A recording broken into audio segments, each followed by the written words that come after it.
Olhe a Eu sou ativista feminista pelo movimento Atreva-se, acho que a maioria já está cansada de me ouvir aqui. Eu sou eh, a Lígia falou que está aqui. Edi, eu acho que a Edi está liberando. Bom, a gente começou para contar rapidamente para vocês, eu atuo nesse movimento feminista que chama Atreva-se, e a gente faz um trabalho nas escolas públicas desde 2016, mais ou menos, com um jogo chamado Nomear para Combater. E agora, um jogo saindo do forno chamado Histórias para Quem Dormir, que é um jogo sobre os dispositivos patriarcais, da Disney, das princesas da Disney. Então, o que a gente foi entendendo, né, conforme os jogos a gente foi fazendo, a gente foi entendendo que precisava criar metodologia de compreensão do patriarcado, né, do que é o patriarcado, de como a gente revelava o patriarcado, porque o patriarcado é algo, muito assim, muito sofisticado, né, gente? Ao mesmo tempo que é muito óbvio e muito gritante, muito insuportavelmente evidente, ele é muito sofisticado, ele tem narrativas muito sofisticadas e narrativas que vão, escondendo a real faceta, né, do bichão, né, daquele monstrengo. E aí, o que que a gente foi percebendo? Que a gente tinha muito pouco tempo, a gente tinha 1h30 dentro das escolas, normalmente é 1h30 mesmo, são poucas as escolas que nos chamam de volta, por questões óbvias. Então a gente tem muito pouco tempo para gerar a maior quantidade de abismos possíveis. Então, para conseguir fazer isso, a gente foi criando estratégias, inclusive de fala, metodologias, exemplos e tudo mais. E aí, com isso, eu ganhei uma certa habilidade de falar coisas muito profundas em muito pouco tempo. Fazendo relações muito rápidas, que todo mundo cai num abismo louco, depois me manda uns WhatsApp dizendo: "Desgraçada, faz 3 dias que eu não durmo". Aí a gente dá aquela respirada, conversa mais um pouco com o tempo, assim, meu WhatsApp fica disponível, todo mundo pode entrar em contato comigo sem problemas, não quero que ninguém com insônia. Mas, basicamente foi isso. Então eu fui criando algumas estratégias, né, inclusive de conseguir, falar com grupos grandes de adolescentes, e é um pouco isso que eu vou fazer aqui hoje, conversar com vocês num apanhadão geral, porque, como bem disse a Edi, a gente entendeu que quando a gente estava conversando sobre isso no conselho, tem muitas coisas que ainda ficam muito no nosso primeiro encontro para a criação do conselho, né, tem coisas que ainda ficam muito etéreas, né, que a gente não sabe muito sobre a maneira com que a gente está inserida no mundo. Então, basicamente é isso, e eu vou começar, qualquer coisa vocês vão levantando a mão, vai mandando pergunta aqui em inbox, a gente vai falando, a gente vai junto, tá? Bom, primeira coisa que eu queria contar é que o patriarcado, ele é, junto com o capitalismo, né, o patriarcado é anterior ao capitalismo, mas eu costumo dizer que quando ele encontrou o capitalismo, eles deram um match, né? Eles se encontraram e foram passear domingo na praia. Porque é perfeito, é o casal perfeito, assim, não sobra nada, gente, não tem nada para ninguém. Depois que o capitalismo encontrou o patriarcado, o fim do mundo começou. Basicamente, basicamente é essa a história. Obrigada, valeu, até a próxima, até que a gente consiga derrubar essa ideologia vigente. Então, esse combo patriarcado e capitalismo é o que a gente chama de ideologia vigente. Então, o que é ideologia vigente? É esse grande guarda-chuva que a gente está embaixo desse guarda-chuva, a gente concordando, não concordando, achando bom, não achando, atuando de maneira contrária, atuando de maneira a preservar, achando que está atuando de maneira contrária, mas está preservando. De qualquer maneira, seja lá qual for o nosso comportamento individual em relação à ideologia vigente, o guarda-chuva é esse. Né? A Lê, que é minha parceira no Atreva-se, tem uma frase que eu gosto muito, que ela fala: não importa o feminismo do seu maiozinho, a piscina é o patriarcado capitalista. Então, basicamente é isso, você pode botar o maiô que você quiser, quando você cair na piscina, a piscina é o... E a piscina porque a Lê é uma pessoa legal, porque na verdade é a piscina, a praia, o clube, o vestiário, né? Tudo é o patriarcado capitalista. Bom, e o que é o patriarcado capitalista? Né? Ele é algo que precisa que representa poder, é a maior instância de poder, né, ideológica que a gente tem, e ele precisa manifestar poder, então ele precisa criar dispositivos de poder, porque o poder ele não é algo tangível. Não é essa garrafa, que você pega e fala: "Ah, garrafa, poder", beleza. Não, não é. Ele é algo, subjetivo, que precisa criar manifestações concretas para que você leia aquilo e reconheça como poder. Estão comigo? Tá tudo certo? Então a gente precisa pegar aquilo e reconhecer como poder. Então o que que vai acontecendo? Por exemplo, o Foucault tem uma coisa que eu entendo do que o Foucault fala, do corpo-poder, né, que ele vai falar lá da cadeira do papa. Então é o corpo político, o corpo-poder do papa, que o papa morre e o corpo-poder papa continua. Eu tentei traduzir isso na cadeirinha. Se eu entendi, vou contar para vocês o que eu entendi do que o Foucault fala. Tem uma cadeirinha, a cadeirinha é o poder, né? A cadeirinha é o poder, é lá o patriarcado capitalista. Só que a cadeirinha não reza a missa, né, gente? A cadeirinha não dá benção, a cadeirinha não entrega hóstia, a cadeirinha não assina papel, a cadeirinha não faz nada disso. Então precisa de um corpo que vai sentar naquela cadeirinha e manifestar o poder da cadeirinha. Aí senta um papa lá, bota lá um chapéu de papa, roupinha de papa, se comporta como papa, representa o poder da cadeirinha. Aí esse papa morre, esse papa desiste, esse papa fala, gente, está com muita pedofilia na igreja, melhor ir embora. Sei lá eu, dá um problema lá na vida do papa, o papa fala, gente, tchau, fui, cadeirinha, adeus. O papa levanta. O poder vai com o papa ou fica na cadeirinha? O poder fica na cadeirinha para o próximo sentar. É assim, é com o patriarcado. Precisa de um corpo que represente esse poder. Precisa de um corpo que manifeste esse poder. Qual é o corpo que manifesta o poder do patriarcado? O corpo do homem, branco, cis, hétero, se não rico, influente e considerado capaz. Certo? Esses são os 6. Antes eram 5, porque eu tinha. Nunca tinha incluído a questão capacitista, né? E é, obviamente, uma questão bem séria da gente tratar, até porque doença mental, por exemplo, é considerado de acordo com quem tem poder, né? Mas esse é um outro buraco aí que a gente entra, porque, por exemplo, se o presidente de uma empresa é absolutamente nocivo e perverso e faz as pessoas trabalharem enlouquecidamente, ele não é considerado uma pessoa com questões mentais, ele é considerado um homem muito objetivo, cheio de gana e de poder, mesmo que ele seja um perverso. Então, essa dimensão de poder, ela é atrelada, e essa dimensão de capacidade também ela é atrelada conforme aquele corpo exerce poder, né? E conforme aquele corpo está a serviço da ideologia vigente patriarcal capitalista, né? Então, um cara fazer outro trabalhar 48 horas sem comer direito, tá tudo certo, né? Criar uma creche numa empresa que faz a mulher trabalhar até as 11 da noite, tá, beleza. Ninguém vai discutir a sanidade mental daquele presidente. Então, até essa questão de sanidade mental é algo muito questionável dentro da ideologia vigente. Bom, tendo essa figura aí, esse rapaz que manifesta esse poder, como é que a gente vai traduzindo o patriarcado no nosso cotidiano? É um corpo que representa os signos de poder e outro corpo, outros tantos corpos que sofrem a representatividade desse poder. Então, por exemplo, tem um jeito bem didático, eu acho, da gente entender isso. Quando a gente fala sobre controle de natalidade. Quando a gente fala sobre controle de natalidade, a gente vai falar de um controle de natalidade no corpo da mulher.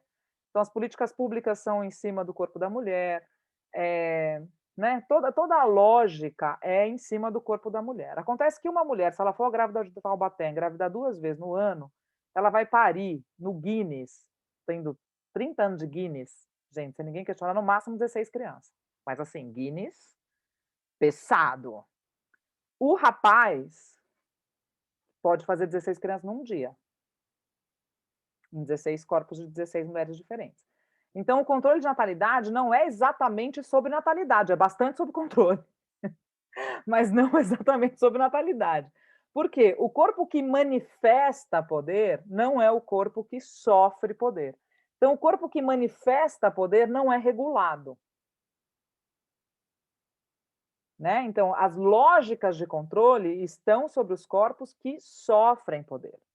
Quanto mais longe desses 6 itens você tiver, menos signos de poder o teu corpo carrega. Quanto mais perto desses 6 itens você tiver, mais signos de poder e controle o seu corpo carrega. Ah, mas eu sou legal, eu sou antirracista, eu tenho um trabalho na minha comunidade, eu sou massa pra caramba, eu só emprego gente negra, eu tá. Beleza, eu posso entrar no supermercado e roubar um supermercado, que não vai acontecer nada comigo. O máximo que vai acontecer comigo é uma pessoa dizendo: amor, posso ver sua bolsa? Ai, desculpa, eu estava um pouco confusa. Entrego lá os perfumes que roubei e vou embora para minha casa. É o máximo que pode acontecer comigo. Então, mesmo eu sendo uma pessoa incrível, maravilhosa, super boa gente, que quer o bem do próximo, não é sobre mim. É sobre a quantidade de signos de poder que o meu corpo carrega. Tamo junto? Bom, como é que a gente foi percebendo o patriarcado, né? Como é que o patriarcado foi se... Assim, tem 1 milhão de teorias, né, gente? Eu vou falar aqui mais pertinho de nós, tá? Porque tem 1 milhão de teorias e aí, enfim, né? A gente não precisa mais matar mamute, né? Então essa parte a gente pode pular, né? Ninguém mais precisa pegar um tacape e sair matando mamute, que também é altamente questionável, porque tem essa teoria de que o homem era o homem que fazia caça, como se caçasse mamute uma vez por dia, né? Então, enfim, mas essa é uma outra teoria muito longínqua, então eu vou pegar a gente mais para pertinho aqui, para essas manifestações de controle de poder. Então, o patriarcado ele se manifesta dando para o homem o poder de regulador do Estado. Do Estado, não digo do Estado político, né? Vamos chamar assim. Então, como é que isso acontece? 2018, por exemplo, ele não era vice-presidente ainda, depois, infelizmente, ele se tornou. O Mourão disse que 54% dos lares brasileiros eram lares desregulados, porque não tinham a figura de um homem. O que é isso? É dar à figura ao homem a capacidade de regular um lar, ele estando naquele lar ou ele não estando naquele lar. Aquele lar é regulado pela presença ou pela ausência. Como é que a gente traduz isso no nosso cotidiano? Quando a minha filha nasceu, minha filha tinha, sei lá, um pouquinho mais de 6 meses, um pouquinho menos, sei lá, eu não lembro. Eu faço evento corporativo, sou roteirista, porque eu sou branca, classe média, cisgênera e tal, tem umas coisas que eu consigo fazer na vida, tipo roteiro de evento corporativo. Aí eu estava numa reunião de um evento e minha filha era recém-nascida e eu falei assim: olha, eu vou precisar levar minha filha, tudo bem? Claro, tudo bem, não tem problema. A hora que eu cheguei com a criança na reunião de trabalho, parecia que eu estava andando com uma bomba relógio que ia ser desarmada a qualquer momento e todas aquelas pessoas iam explodir, iam para os ares. E ninguém perguntou se eu precisava de ajuda, ninguém falou se podia ficar com a criança, ninguém falou deixa que eu digito para você, ninguém falou nada. Eu fiquei lá com a criança, escrevendo o roteiro e tal, beleza. Acabou aquela reunião, aí uma moça me olhou de cima a baixo, porque não aguentou, né? Deu um ódio nela, eu estava com aquela criança naquela reunião. Ela olhou para mim de cima a baixo e falou assim: nossa, moderno, né? Você tá com uma filha no trabalho, trazer filha para o trabalho? Aí eu falei: não, é bem antigo, né? Moderno é deixar em casa com a babá. Aí gerou aquele climão, aquela bosta, eu já fiz logo uma piada. Eu falei: preciso dessa nota, vamos embora daqui. Aí, ai, oiê, turma. Oi, dona Maria. Oiê. Aí beleza, fui-me embora. 2 semanas depois, o meu companheiro precisou levar a Lina numa reunião. A Lina tinha 6 meses e 2 semanas. E eu fui encontrá-lo no final da reunião. A hora que eu cheguei na reunião, o Jimmy era o cara mais foda do planeta Terra. Não tinha ninguém melhor que ele. Porque ele era o cara que, além de trabalhar, levava a criança para a reunião, um recém-nascido. Olha que coisa maravilhosa. O ato é o mesmo, a criança é a mesma, são 2 semanas de diferença entre um acontecimento e outro. Nas duas, a filha da puta sou eu, uma presente, a outra ausente. Então, não é sobre cuidar, é sobre o corpo que precisa cuidar e o corpo que, quando cuida, é um herói. Né? Porque na medida, eu costumo dizer que a mulher, ela pode ter filho, ela pode trabalhar na medida que cuida do filho, e o marido pode cuidar do filho na medida que trabalha. Né? Então é uma equação que você faz aí que é muito louca. Aí pra gente que tem filho você precisa trabalhar como se você não tivesse filho e precisa ter filho como se não trabalhasse. Quer dizer, é impossível. Né? Não existe uma lógica dentro do patriarcado capitalista onde o espaço da mulher ele é regulado e legitimado nas lógicas de direitos. Né? Mesmo que a gente for falar, a Luísa está aqui, depois, se não hoje, Lu, num outro momento a gente volta para falar sobre essa questão dos direitos das mulheres, como é um processo mesmo, porque a gente precisa fazer uma jornada para garantir coisas muito, muito básicas e muito óbvias, né? Então, estão comigo essa lógica do patriarcado, como o patriarcado vai atuando com a gente no cotidiano. Só que o que acontece? Precisa de uma puta história boa, né, gente, para convencer a gente que é assim mesmo, que é isso aí, que é a natureza, e sei lá eu. A gente fez uma quantidade de absurdos e barbaridades que a gente chama de civilização, que precisa de um argumento muito grande, precisa de uma narrativa muito gigante para convencer a gente disso, né? E o patriarcado ele foi criando estratégias, ele foi criando dispositivos, né? Então eu costumo dizer que o machismo, por exemplo, ele é um dispositivo do patriarcado.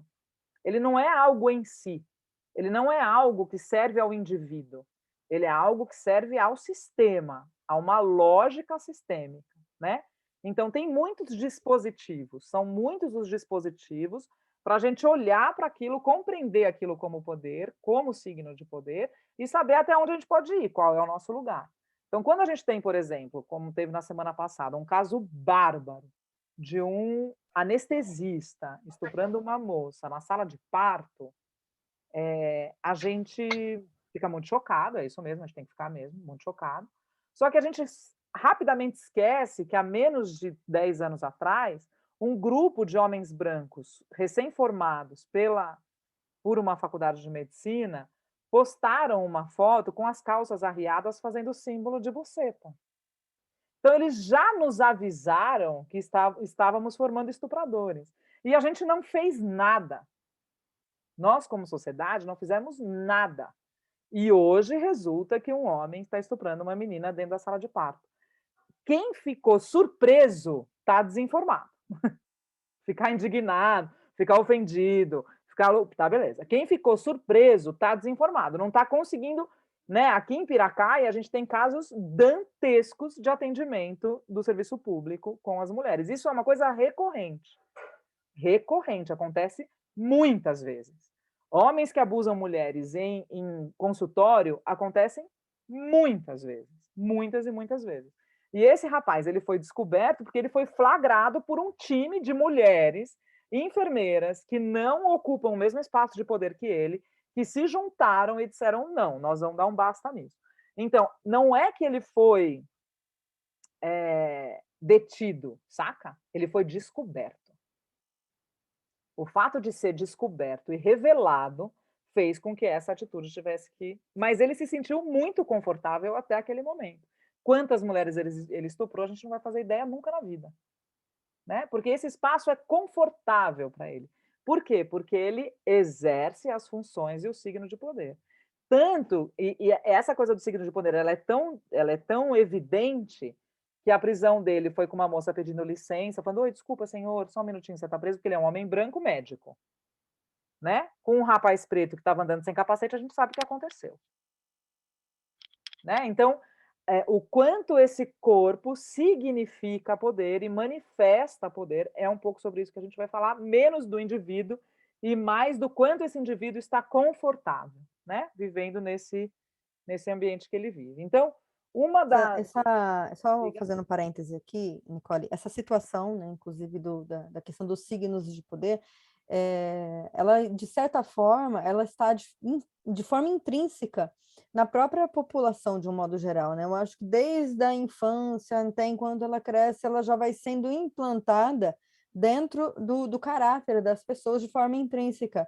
E imperceptível, né? É uma coisa assim que ela vai e ela cresce, ela vai sendo alimentada de forma imperceptível, e as pessoas, de um modo geral, quando veem essa situação, nem sempre elas conseguem notar ou perceber. Às vezes elas acham que são comportamentos normais, porque sabe, tá crescendo, ou alguma coisa assim, Homem mas é eu assim percebo que mesmo. ela vem desde a infância. Eu queria até que você trouxesse um pouco essa correlação, assim, sabe? Trouxesse um pouco, assim, fizesse uma fala sobre essa questão, inclusive, de ser implementado desde a infância, O tal do chip, gente, sutilmente. não está na vacina, viu, gente? O tal do chip está no patriarcado. Exato. E eu acho que tem várias instâncias, né? Tem uma instância que eu costumo dizer que é a maneira com que a gente compreende o mundo, como a gente percebe o mundo. O mundo ele é apresentado para a gente no Ocidente através de um homem branco. Ah, não, Nicole, não exagera e tal. O que é isso? Quando a gente fala de psicanálise, a gente fala do Freud. Quando a gente fala de física, a gente fala do Darwin. Quando a gente fala de artes plásticas, a gente fala do Picasso. Quando a gente fala de música, a gente fala do Beethoven. Quando a gente fala de música brasileira, a gente fala do Chico Buarque. Quando a gente fala de palhaço, a gente fala do Carequinha. Quando a gente fala de tarô, a gente fala do Jodorowsky. Quando a gente fala de bailarino, a gente fala do Mikhail Brezhnev, do Nureyev.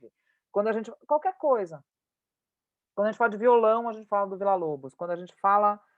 Isso dá uma raiva, né? Porque toda a maneira com que o mundo foi apresentado a nós foi apresentado a partir de um homem branco, e esse homem branco ganha a condição de universal. Esses dias eu estava falando com um grupo de atores, eu sou do teatro, fiz teatro minha vida inteira, parei de fazer teatro para fazer militância. Mas eu estava conversando com um grupo de atrizes e falei mal do Shakespeare, porque quando vocês vão me conhecendo, eu vou falando mal de um monte de gente que ninguém fala mal, sabe? Eu adoro Shakespeare pra caramba. A única coisa que eu falei não foi nem que eu falei mal, eu só falei o Shakespeare não é universal. Quando eu falei o Shakespeare não é universal, causou um puta do mal-estar. Eu falei, gente, é um homem. Peraí, pessoal, relaxa, tá tudo certo. Tem um monte de gente massa pra gente botar no mesmo lugar do Shakespeare, né? E aí a gente vai sacando, porque o que é universal? As fricções das narrativas. Nenhuma narrativa em si ela é universal, ela não tem como ser universal. Não tem como um homem do século XVI falar da complexidade na Inglaterra, falar da complexidade humana de um aborígene. Não tem a menor condição de um homem do século XVI inglês falar da complexidade humana de um camaronês, de um haitiano, de um sul-americano. Não tem como. Não tem como. Porque... Só que o que a gente vai traduzindo? A gente vai traduzindo o conceito de universal a partir de um homem branco. Qual é o perigo disso? Por exemplo, o Freud falou lá, em sei lá quando, que a mulher, que o orgasmo clitoriano é um orgasmo infantil.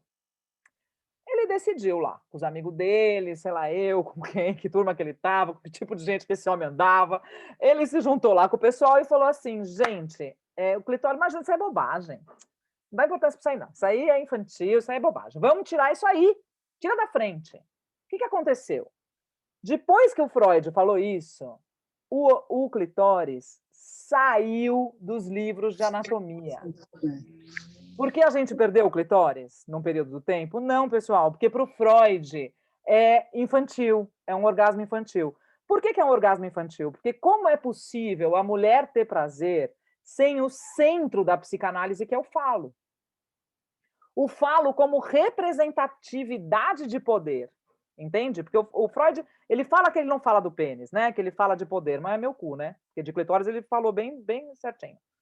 Então, ele fala de uma representatividade de poder, certo? Que está no falo dele e dos amigos dele, que não tem clitóris, entendeu? Quem tem é essa outra turma aí que tem. Esse outro pessoal que não pode estar aqui nesse livro com toda essa importância, com todo esse valor, com toda essa potência, né? Uma potência sexual, uma potência de vida, uma potência de orgasmo, uma potência de felicidade. Aí o que os livros de anatomia vão nos dizendo? Que o homem ele é mais propenso à sexualidade, ao sexo, porque ele é hormônio, só que ninguém contou que a mulher tem um órgão unicamente destinado ao prazer. Por que a gente tem? Porque a gente não gosta? Então, qual é a importância de retirar o clitóris dos livros de anatomia? Que a gente não se conheça. Simples assim, gente, é didático, não tem muito trabalho. Sabe quando que o clitóris voltou para o livro de anatomia? 2005, gente, ontem de manhã, no café da manhã. 2005.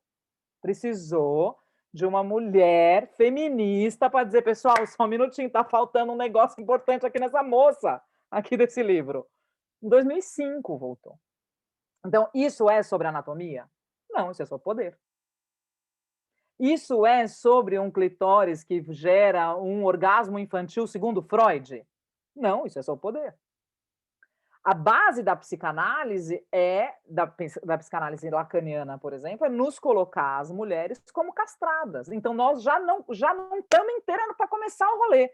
Por que eu estou falando da psicanálise? Porque a psicanálise é um dos pensamentos fundamentais do patriarcado capitalista, da nossa ideologia vigente. A gente entende a nossa civilização muito a partir da psicanálise. A psicanálise traduziu a nossa civilização. É muito grande isso. Aí um dia eu estava falando mal do Freud, com todo respeito, viu, gente? Porque tem umas coisas que eu gosto pra caramba.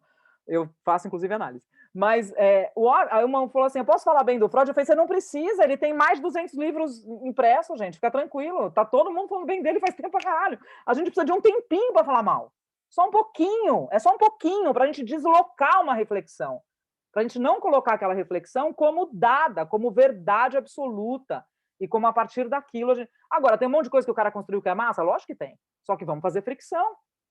Cadê uma mulher dizendo da importância do clitóris? Vamos fazer fricção. Eu não estou dizendo para a gente negar essa fala. Eu estou propondo que a gente faça fricção de narrativa. O que é uma fricção de narrativa? Quando você ouve o Jung falando e quando você vai ler o Frantz Fanon, que é um homem preto camaronês, e ele diz o inconsciente coletivo do Jung é branco. Quando ele fala isso, todas as nossas referências arquetípicas, todas as nossas referências de simbologia, todas as nossas referências cai por terra. Você diz, isso não é a humanidade. Isso é uma parte da humanidade. Isso não é universal, é só isso. Quando você chega lá e conta isso não é universal, os negros se arrepiam até a alma.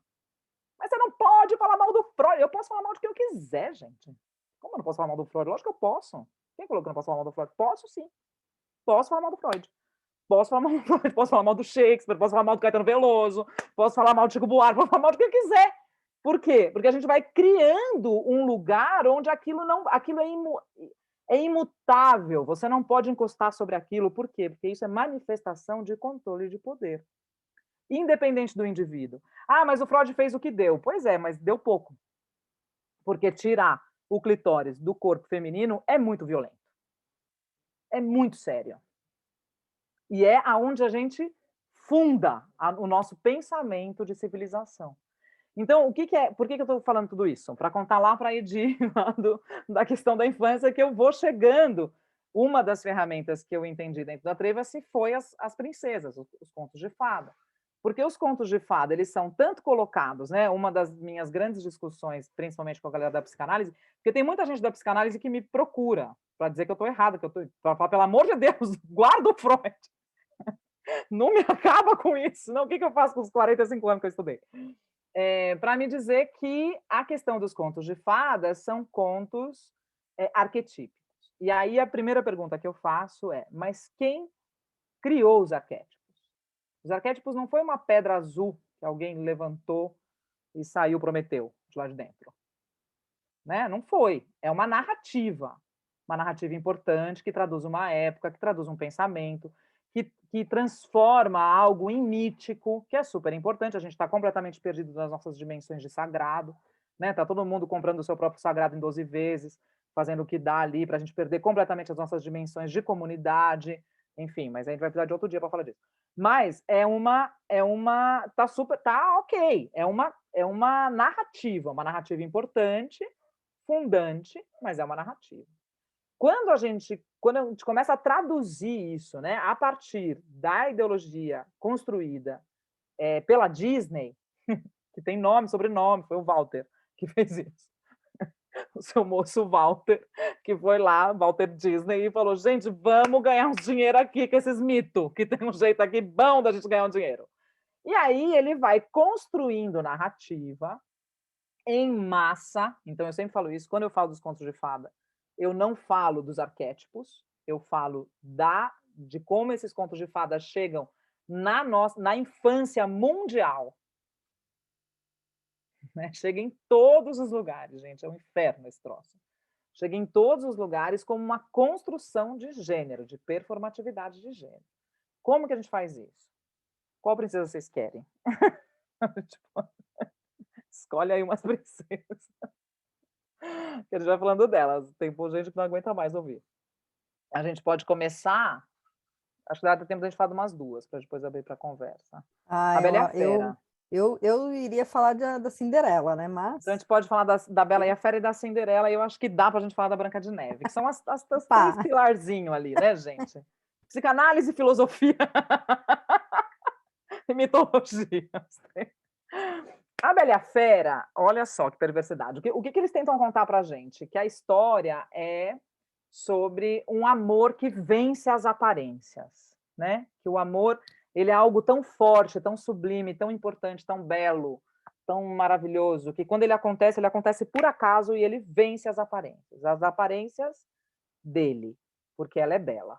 Então, o que já estão contando pra gente? Que você precisa ser bonita. Você dá seus pulos aí, ele pode ser um monstro, mas você tem que ser bonita. Bom, tem um moço lá que está andando no quintal, lá, foi fazer uma viagem, não sei o quê, pegou uma flor para levar para a filha. O dono do castelo falou: você está bem louco? Essa flor é minha, me dá aqui esse negócio, né? Propriedade privada, lógica sobre o selvagem. Aliás, estou lendo um livro, gente, fodástico, que se chama Ecofeminismo. E tem uma passagem que ela fala do sagrado Taíla, eu até mandei para você. É um bafo, menina, um bafo isso aqui. Explica todas as coisas que a gente estava em dúvida. E aí, o rapaz está lá andando, tal, cortou a flor, o dono da casa fala: não, prende esse homem, isso aqui é meu, essa flor é minha, tudo é meu, tudo é meu, tudo é meu, isso que tá é meu, essa flor é minha, essa árvore é minha, tudo é meu. Prende o homem lá dentro. A menina que está lá em casa, passa um dia, o pai não vem, passa dois, o pai não vem, passa três, o pai não vem, a menina começa a ficar preocupada, por quê? Porque o pai é regulador do Estado. Ela não pode estar sozinha naquela casa, ela precisa de um homem ali. Ela fala: papai, papai, pelo amor de Deus, o Gaston vai querer entrar aqui. O Gaston é uma puta de um chato, que ela não quer namorar ela de todo jeito, porque quer ser o regulador do estado dela, né? Porque papai não tá, eu ganhei uma chance aqui. Aí a menina vai lá, vai, papai, papai, papai, descobre que papai tá num castelo. Bate lá, fala: ô, seu moço, dono do castelo, vamos fazer um acordo? Deixa o papai voltar para o mundo público e eu fico aqui no privado com você, ninguém nem vai saber. Por quê? Porque o privado é nosso. O privado é da mulher. Já é importante a gente entender que a nossa força política não está fora, está dentro de casa. Beleza. Aí tranca lá o homem, a mulher dentro de casa, troca, faz essa troca, papai fala: beleza, filha, obrigada. Se manda papai, vai cuidar do que é público, e a menina fica em casa. Aí a menina fica em casa, a menina gostava muito de ler, sempre gostou muito de ler, sempre gostou muito de ler. O homem fala assim para ela: olha, você fica tranquila, aqui você tem uma biblioteca maravilhosa. Ela fala: o quê? Vou ficar aqui, não saio daqui nunca mais, gente. Esses livros do chão ao teto, todo mundo me achava esquisitona, né? Esse cara me entende. Relação de violência e afeto começa aí. Esse cara me entende, ele sabe o quanto eu sou importante, o quanto eu sou diferente, né? Nunca ninguém percebeu a importância da leitura para mim, etc e tal. Ela vai lendo, vai lendo, vai lendo, vai lendo, vai cansando, né, gente? Porque perdeu os amigos, não tem mais amigo, não tem mais papai, não tem mais vila, não tem mais nada, tá trancada em cárcere privado. Ele fala assim para ela: você pode entrar em todas as portas, você não pode entrar nessa. Um belo dia ela é muito curiosa, porque a Eva já contou isso pra gente, né? Que a gente é muito curiosa e o mundo acabou. O paraíso foi por terra, porque a Eva é muito curiosa. A Eva é muito curiosa, a Bela também é muito curiosa. Falou: gente, vou entrar aqui nessa portinha. O que pode acontecer? Pelo amor de Deus. O homem fica doido, porque ela está entrando na tal da portinha, e joga coisa na parede. Grita, dá escândalo, joga coisa na parede. Ele é extremamente violento. Ele dá um soco na parede para não dar nela. Quantas situações de violência a gente já não viu que é parecido com isso? Muitas. Só que quem está vendo esse filminho? Uma criança de 3 anos. Beleza. Aí ele grita, dá escândalo, não sei o quê, ela começa a perder todas as redes dela, ela não tem mais rede de afeto, ela não tem mais proteção, ela não tem mais nada, ela começa a enlouquecer, entra numa questão da feminização da loucura, que também é um outro assunto que nós vamos ter um dia, mas essa condição da mulher é uma condição que gera loucura. Aí ela começa a não ficar bem, começa a conversar com o candelabro, com o potinho, com dar nome pro bully, pro não sei o quê, conversa com o bully responde para ela, gente. Aí que tá o perigo. O bully responde para ela, ela começa a conversar, tá louco, não tá boa, não tá boa. Aí ela vai ficando enfiada ali, vai ficando enfiada ali, até um dia que ele fala assim para ela: tive uma ideia, vou fazer um baile. Ela: nossa, vai ser super legal, eu vou ser o bully, o candelabro e a xicrinha. Nossa, como eu não tinha pensado nisso, a gente vai fazer uma balada, vai ser ótimo. Aí ele traz um vestido para ela pega aquele vestido lindíssimo, amarelo, toda maravilhosa, dança com ele. No que ela está dançando com ele, os olhos dele se cruzam, ele se apaixona por ela, eles se beijam. E o amor que ela sente por ele transforma este homem, que é um sequestrador violento, que trancou essa mulher em cárcere privado, quebrou a casa inteira, num homem não só possível como desejado.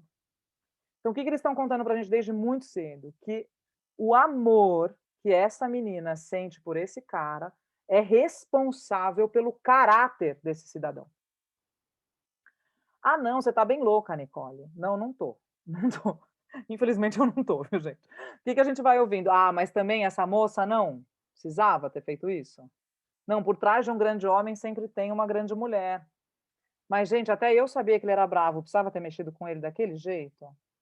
Eu já falei para ela, sai dessa casa, vamos dar um jeito, sai dessa casa.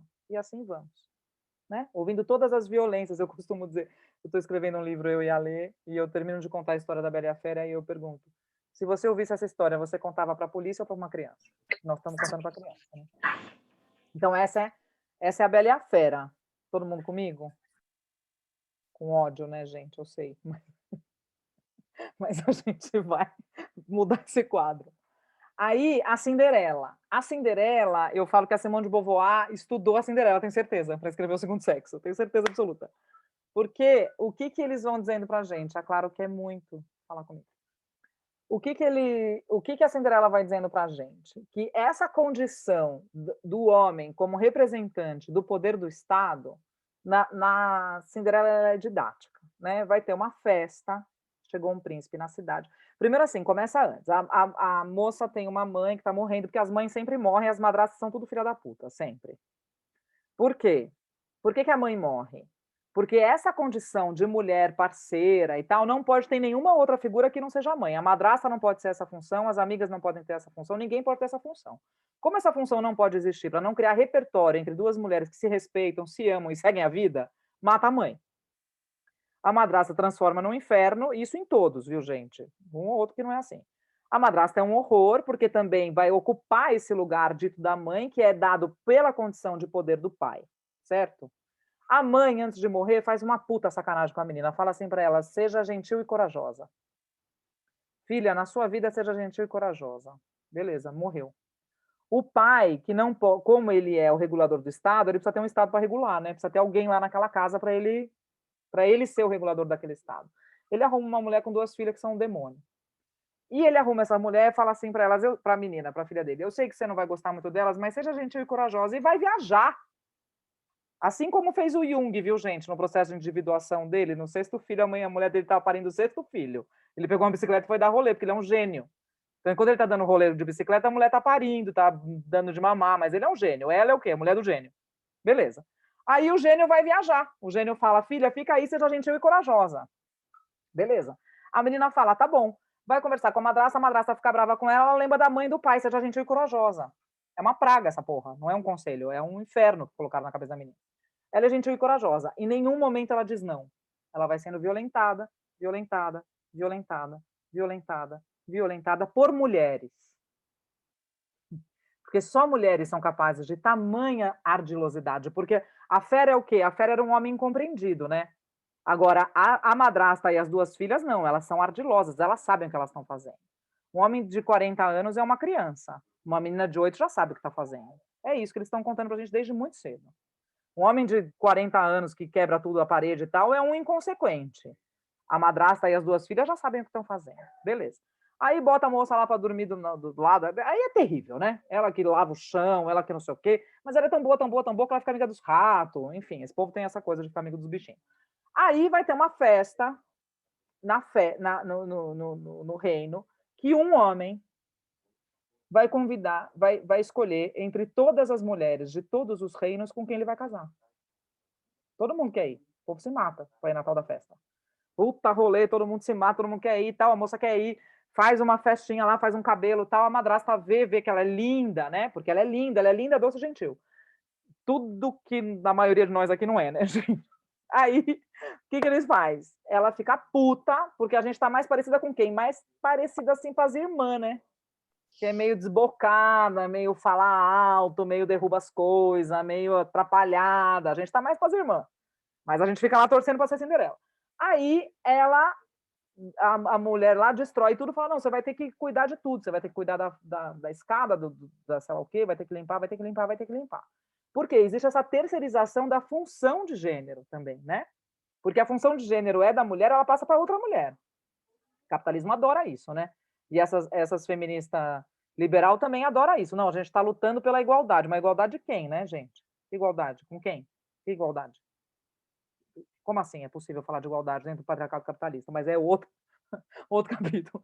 Aí a moça fica deprimidíssima, arrasada, tal, reza, reza, reza, aparece uma moça lá que é uma amiga imaginária.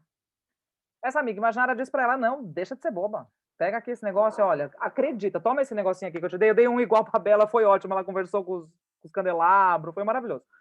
Pega essa abóbora e acredita que ela vira uma carruagem.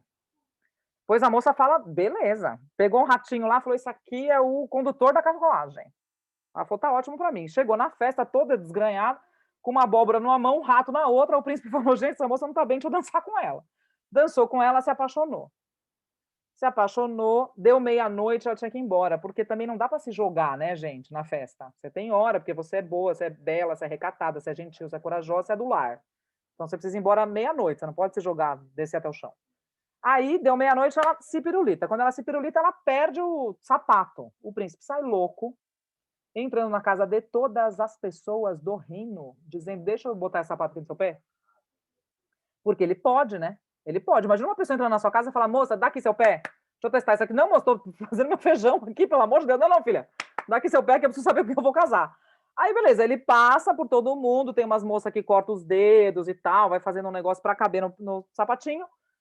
Achou a moça que casou, que coube no sapatinho, casou e foram felizes para sempre. Qual é o nome do príncipe? A gente não sabe o nome do príncipe porque a gente não precisa saber o nome do príncipe.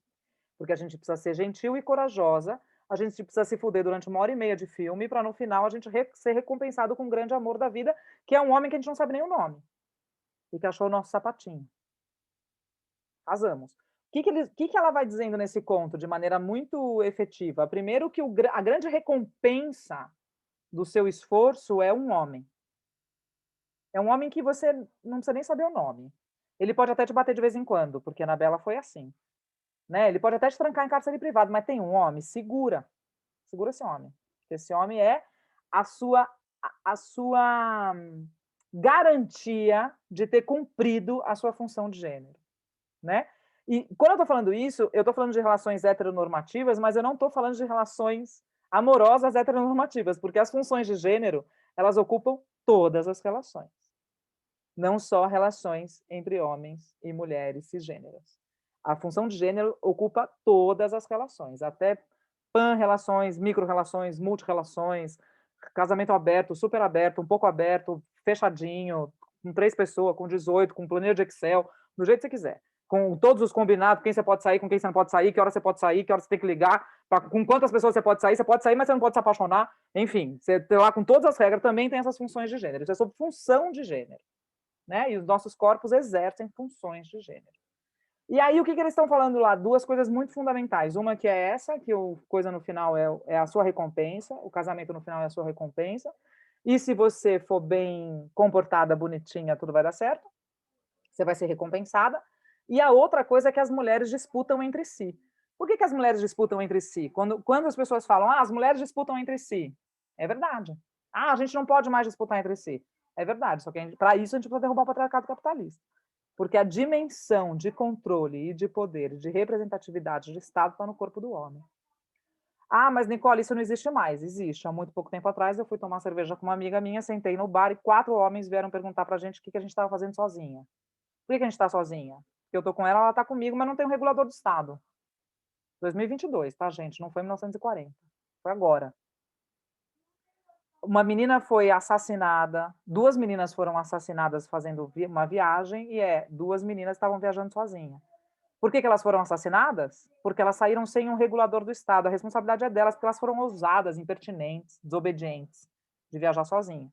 Quando um homem está viajando sozinho, ele não está viajando sozinho, ele é um aventureiro. Ele é um rapaz que deu tudo dele, deu tudo de si. Ele é um aventureiro. Se tiver 10 mulheres viajando sozinha, elas estão viajando sozinha. Se tiver 10 mulheres viajando, uma está com 9, 9 está com uma, mas ela está sozinha. Porque ela não tem um regulador do Estado. Qualquer coisa que aconteça com ela, a responsabilidade é dela, porque ela não estava acompanhada por um regulador do Estado. O Estado está dizendo para a gente... O que o Estado está fazendo com a gente? Uma mulher é estuprada a cada 10 minutos, gente. Uma mulher é assassinada a cada 2 horas. Um jovem preto é assassinado a cada 21 minutos. O Brasil é o país que mais mata a população trans.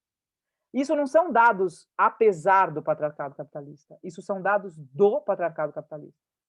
É importante para o patriarcado capitalista que uma menina seja assassinada a cada 2 horas, que um jovem preto seja assassinado a cada 21 minutos, que uma mulher seja estuprada a cada 10 minutos.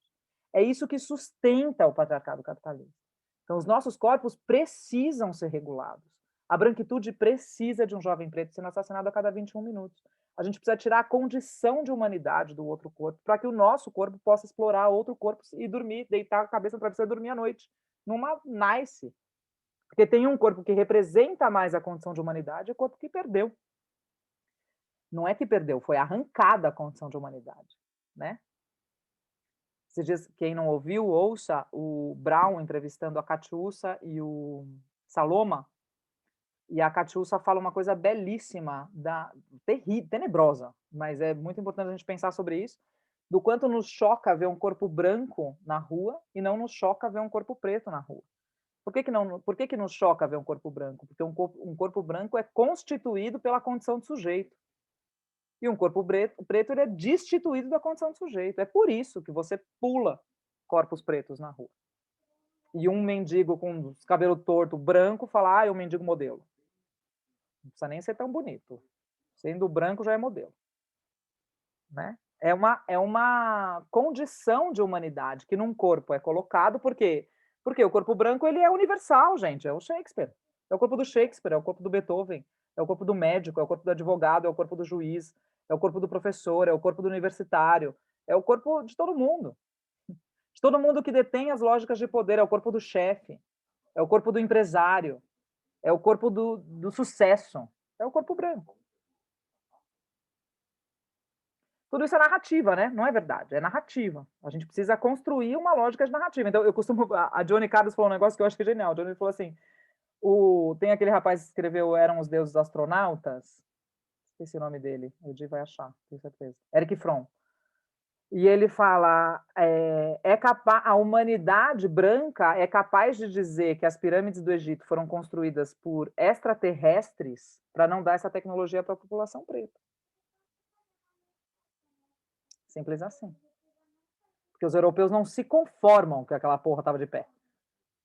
Ai, não, gente, foi uns marcianos. Nunca mais desceu mais ninguém aqui. Foi só para fazer as pirâmides e se mandaram. Nunca mais, só no meu terreno, que depois descobri que era fungo, que não era extraterrestre. Porque fez um círculo aqui no meu negócio. Falei, gente, vai ter pirâmide.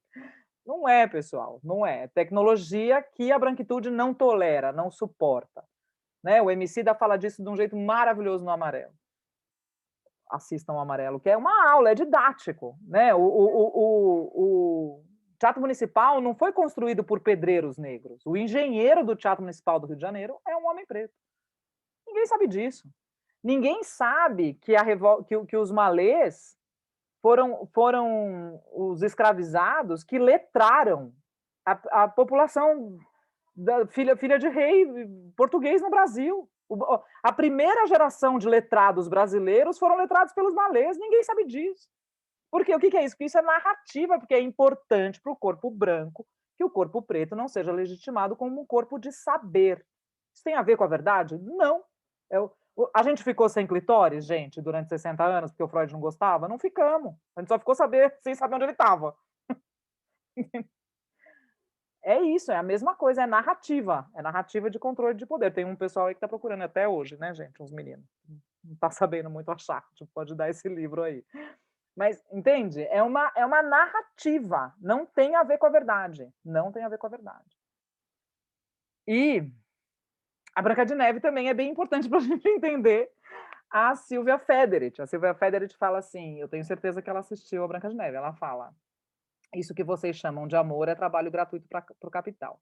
Da onde nasce isso? Da felicidade. Estou brincando, não sei se é, viu, gente? Quem sou eu para falar de onde nasce o conceito da Silvia Federici? Mas eu gosto de pensar que é da felicidade da Branca de Neve lavando roupa com os passarinhos, porque ela gosta muito de fazer aquilo. Qual a história da Branca de Neve? Tem uma madrasta, de novo, né? Uma madrasta que ocupa um espaço violento, perverso, maligno, um pai ausente, né? A gente fez um jogo das princesas que a gente sempre pergunta, o pai, ele é morto, legal ou omisso? Legal são poucos, viu? Aí, beleza, tem um pai omisso, assim como o pai da Cinderela, e ele, assim como o pai da Bela e a Fera, assim como um monte de pai, tudo omisso, tudo uns bosta. Aí, ele a mulher lá, que ela é rainha, né, do reino, ela é a pessoa mais importante do reino. Ela acorda todo dia de manhã, qual é a única preocupação que ela tem? Se tem alguém mais bonita que ela, gente, porque ela não tem mais nada para fazer da vida. Tem um reino inteiro para cuidar, tem saneamento básico para cuidar, tem para saber se o povo está comendo, se não está comendo, se tem trabalho para todo mundo, se está todo mundo com saúde, não. Ela acorda de manhã e fala: espelho, tem alguém mais bonito que eu? Aí o espelho fala: não tem, moça, pode resolver essas coisas. Beleza, dali um pouco ela volta e fala: e aí, espelho, tem alguém mais bonito que eu? Não, dona, não tem, fica tranquila. Terceiro dia, e aí, tem alguém mais bonito que eu? Tem. Tem? Como assim? Quem é mais bonita que eu? Que loucura! A Branca de Neve. Mas a Branca de Neve, a Branca de Neve é branca, nova, né, gente? Já vão dizendo tudo aí como é que é para ser bonita. É branca e nova. E falou assim, mas gente, era uma menina, era, agora ela é uma novinha, ela oferece riscos seríssimos para você. Ela falou, não, vou matar essa moça. Vou matar essa moça, tem muita coisa para fazer, vou matar essa moça porque não pode ter ninguém mais bonita que eu, porque eu estou envelhecendo, a velhice está colada à perversidade, a velhice está colada à violência, a velhice está colada a algo que você perde a noção, que você faz tudo pela beleza, né? Isso está muito colado à, né, harmonização facial, essas paradas tudo aí que nós estamos vendo. A gente não pode ter cabelo branco, essas coisas. Bom, aí ela fala assim: vou matar essa moça, tá bom? Quem vai matar essa moça? O caçador. Caçador, então você vai lá pegar essa moça, tá bom? Ai, mas meu Deus, ela era tão boa, tão gentil. Se fosse uma filha da puta, podia morrer, viu, gente? Mas não, ela era doce. Aí, beleza. Ela fugiu, o caçador pegou ela, falou: ai, não vou conseguir matar, tão doce essa moça. Essa moça realmente é muito doce, eu não vou conseguir matar. Eu lembro tanto do pai dela. Gostando do pai dela, não vou matar essa moça. Não é sobre a moça. É sobre a gentileza da moça e sobre o pai da moça. A moça, pouco importa. Aí falou: moça, foge. Aí esse cara, que é o cara legal do conto, deixa essa menina sozinha na floresta de madrugada. E vai embora para casa. Pega uma lebre, pega um coração lá de uma lebre e fala: dona rainha, tá beleza, matei a moça. A rainha fica tranquila, a Branca de Neve tá doida dentro da floresta, fugindo, desesperada, com medo, toda travancada, atrapalhada, encontra uma casinha. Quando ela encontra uma casinha, ela entra nessa casinha, a casinha tá imunda. Ela fala: ai, gente, que delícia, quanto tempo que eu não arrumo uma casa, adoro arrumar casa, vou gastar esse tempinho aqui para dar um tchan nessa casa. Aí limpa aquela casa, arruma 7 camas, põe um monte de roupa para lavar, aqueles meninos que moravam ali não conseguiam achar uma roupa, não seja roupa suja, e ela limpa a casa, ela passa chão, ela limpa o chão, ela é amiga dos passarinhos, ela é amiga dos ratinhos, vem todo mundo, ela faz torta, ela põe as tortas tudo na geladeira, na janela e dorme, né? Tá exausta a moça. Fugiu, quase morreu, limpou uma casa de 7 homens adultos, morreu. Beleza, dorme lá um pouco, tá? Os 7 homens entram. Por que ela pode viver com 7 homens numa casa sem virar um filme pornográfico? Por causa da questão capacitista. Porque elas destituem a sexualidade do corpo de 7 homens quando eles são anões. Eles são representados de maneira infantil, como se esses anões, essas pessoas portadoras de nanismo, não pudessem transar, né? Por isso que ela pode viver a criança morfete. Mesmo rolê, não é uma orgia lá do coisa, porque é tudo pequenininho, não faz, pessoal. Beleza. Aí ela chega os 7 homens. Aí um fala assim: gente, vamos botar essa mulher pra fora, quem é essa mulher? O outro fala assim: não, não vamos não. Essa casa tá um brinco. Olha que casa limpinha, pelo amor de Deus. Vamos deixar essa moça aqui, dormindo aqui. Beleza. Aí a moça acorda, os anões falam: ai, foi maravilhoso, muito obrigada. Pode viver aqui com a gente, viu? A gente gostou muito de você. Pode viver aqui com a gente, não tem problema. E ela segue limpando a casa daquele bando de homem, adulto e tal. Beleza. Aí a velha lá descobre que ela não morreu. Pega uma maçã, leva até ela, fala: minha filha, come esse negocinho aqui que você vai ficar ótima. Ela come, morre. Serena. Morre, um anão fala assim: gente, eu tive uma ideia, sabe aquele caixão que a gente guarda ali no sótão? Porque todo mundo tem um, né, gente? Um caixão de vidro em casa. Ah, eles também tinham. Aí falou assim: vamos pegar esse caixãozinho, vamos deixar ali na floresta. Quem sabe pega um sereno, às vezes não morreu, né? Às vezes, sei lá, vamos experimentar? Os outros falam: ótimo, perfeita essa ideia. Pega a moça, põe a moça num caixão de vidro, bota essa moça numa floresta. Aí ela tá lá, mortinha, passa um príncipe e fala: ai, gente, quanto tempo que eu não beijo uma morta. Nossa, eu gosto muito de beijar morta. Desce do cavalo, beija a morta acorda. E eles são felizes para sempre. Qual é o nome do príncipe? Não sabemos o nome do príncipe, não importa o nome do príncipe. O príncipe beijou um corpo desacordado. Aí o que estão dizendo para a gente? Que o nosso corpo, quando ele está desacordado, ele não só pode ser violado, como ele deve ser violado. Como ele merece ser violado, como ele precisa ser violado. É exatamente isso que essas narrativas fazem? Eu não sei se é, mas para mim me parece muito, muito bem bolado esse troço, para a gente ir reproduzindo coisas no nosso cotidiano desde muito cedo como naturais. Algo como a gente acha normal, é assim mesmo. Aí a gente diz, não, mas um homem não é capaz de ver uma mulher desacordada e não fazer nada, porque isso é hormonal. Né? A gente vai ouvindo essas coisas, a gente ouve muito dessas coisas. Nas escolas, por exemplo, que eu faço trabalho nas escolas, quando 100% das escolas tem, que eu fui até hoje, tem questão de uniforme, né? Que roupa que as meninas podem usar. E toda vez que a gente começa a falar sobre isso, os meninos acham que essa conversa não é sobre eles, né? E eu costumo fazer uma pergunta para eles que é: como é que vocês se sentem sendo chamados de estupradores? Como é que é para vocês saber que tem uma regra dentro dessa escola que diz que você não é capaz de ver um par de pernas, porque você vai atacar aquela menina? E o que acontecer com aquela menina é responsabilidade da menina, não é sua responsabilidade. Porque é endossado que você é um primata que vive numa jaula e não é capaz de deixar o seu piu-piu dentro da sua gaiolinha. Eles ficam doidos. Não, imagina, isso não é sobre mim e tal. E é, né? É uma maneira que a gente vai entendendo essas lógicas de controle de poder no nosso cotidiano. Então, a gente vai falando assim, ah, não, mas eu cuido de casa porque eu gosto de cuidar de casa. Então, eu fiz um combinado com meu marido que depois que minha filha nasceu, eu vou ficar em casa cuidando dela. E eu costumo dizer, esse combinado foi como? Vocês estavam pedindo uma pizza, e aí você falou, eu cuido, e ele falou, eu não? Como é que foi isso? Ah, mas não pode ser uma opção? Pode ser uma opção, você é herdeira? Se você for herdeira, pode. Você pode. Se você não for herdeira, você precisa gerar dinheiro dentro do patriarcado capitalista. Se você não gerar dinheiro dentro do patriarcado capitalista, quando você se separar e ele decidir que ele não quer mais cuidar, ou que você está na lama. Por isso que a gente precisa derrubar o patriarcado capitalista. Porque a lógica do patriarcado capitalista é o poder e o lucro. E quando a gente pensa numa lógica de cuidado, não cabe essas lógicas todas. Bom, falei pra caramba, a gente pode abrir para perguntas, é isso que eu tenho, tudo que eu tenho para dar. Mentira, dá pra gente ir mais, mas é só porque agora acho que dá pra gente ir papeando, né? Faz sentido para vocês? Se não faz? Se alguma coisa ficou em dúvida? Acho que quem tiver alguma dúvida ou quiser fazer algum acréscimo, pode ir levantando a mão, né, para poder já ir falando, a gente manter aqui, de repente, numa ordem aí de comentários, e de repente vocês queiram fazer alguma consideração, acho importante trazer aqui para o grupo também, para a gente poder, todo mundo aí contribuir. Sobre essa loucura. Nicole, não sei, Edileide, posso falar? Pode, lógico. Acho que você foi falando, Nicole, dos dispositivos, né? Acho que foi esse o termo que você utilizou, que o machismo é um dispositivo Não trava-língua também, né? do patriarcado, né? E aí eu estudo muito direito e gênero, né?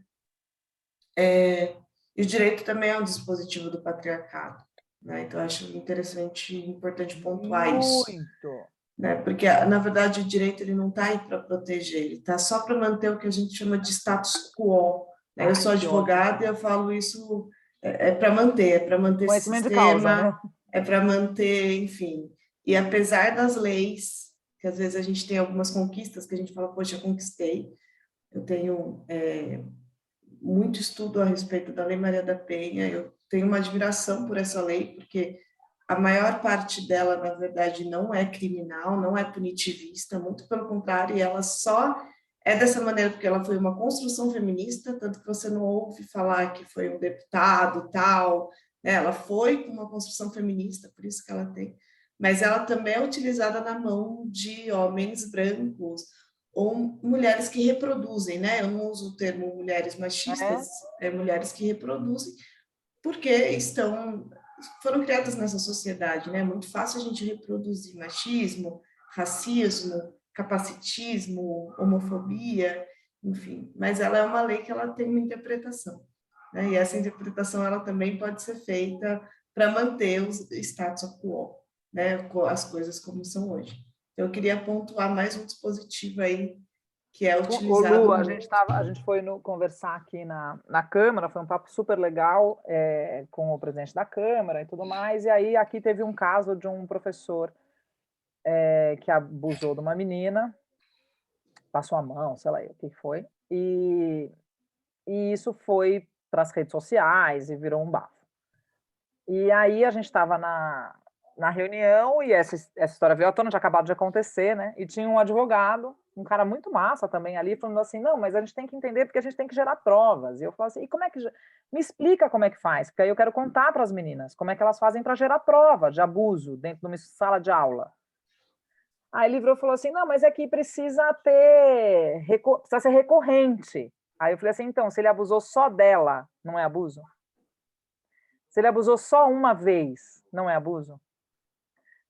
E aí ele foi ficando do jeito, eu falei assim, eu sei que você não tem essas respostas, né? Mas é um pouco isso que você está falando, a Constituição não dá conta. Não tem como dar conta, né? Não dá conta, as leis não dão conta dessa lógica, né? Não dão conta e incentivam a lógica. Eu acho que é mais do que isso, entende? Acho que é mais do que isso.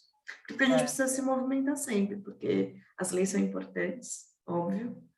Né? Vai ter, por exemplo, uma lei, né, que vai sair para se ter o conselho, né? Tem que ter um estatuto, Sim. Tem que ter todo um regimento, e etc. e tal. E por experiência própria, há 4 anos em conselho, não basta, não é suficiente e é difícil. Né? Então precisa de mobilização. Desculpa falar, gente, mas eu estou trazendo aí a experiência daqui, tanto no direito quanto nos conselhos, enfim. E é isso, precisa de mobilização. Por isso que é muito importante isso que vocês estão fazendo aqui, né? Que é o fortalecimento e o conhecimento, porque o conhecimento também é poder. Né? O conhecimento também é poder. A gente precisa conhecer, então parabéns. Obrigada, linda.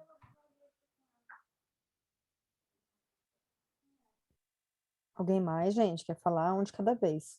É terrível esse momento, né, Edith? A gente não dá conta, um de cada vez. Dormir em posição fetal, de ódio. Ninguém quer falar nada, que é um Lexotan. Entendo. Eu comecei a rir disso, viu, gente, para não enlouquecer. Não, e é interessante, né, Nicole, que eu assisti, né? Eu participei de alguns, assisti depois, e é interessante como escutar de novo a mesma história, como surgem outras reflexões, né? Muito interessante. Né?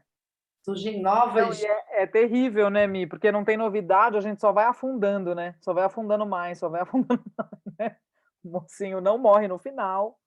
É isso. Quem me ouviu 3 vezes já ouviu tudo que eu tenho para dizer, mas é isso, né? A gente vai sempre... Dá para ir mais, né? Dá para ir mais, assim. Mas eu acho que é exatamente isso. A gente não ouviu tudo ouvindo 3 vezes ou ouvindo 4, eu já ouvi várias vezes. E eu sempre saco uma coisa ou outra. Por exemplo, hoje você falando do lance da Bela e a Fera, do lance do privado, quando ela fica em casa, e do público, porque o pai tem que sair, sabe? Eu acho que sempre dá para a gente pegar alguma coisa, até porque é isso, o machismo está muito na gente, né? Tudo isso está muito dentro da gente ainda, mesmo que a gente não queira, então a gente vai sempre sacando uma coisa a mais. E de qualquer forma, muito legal, Luísa, você achar e dizer que é importante a gente estar fazendo isso aqui, né?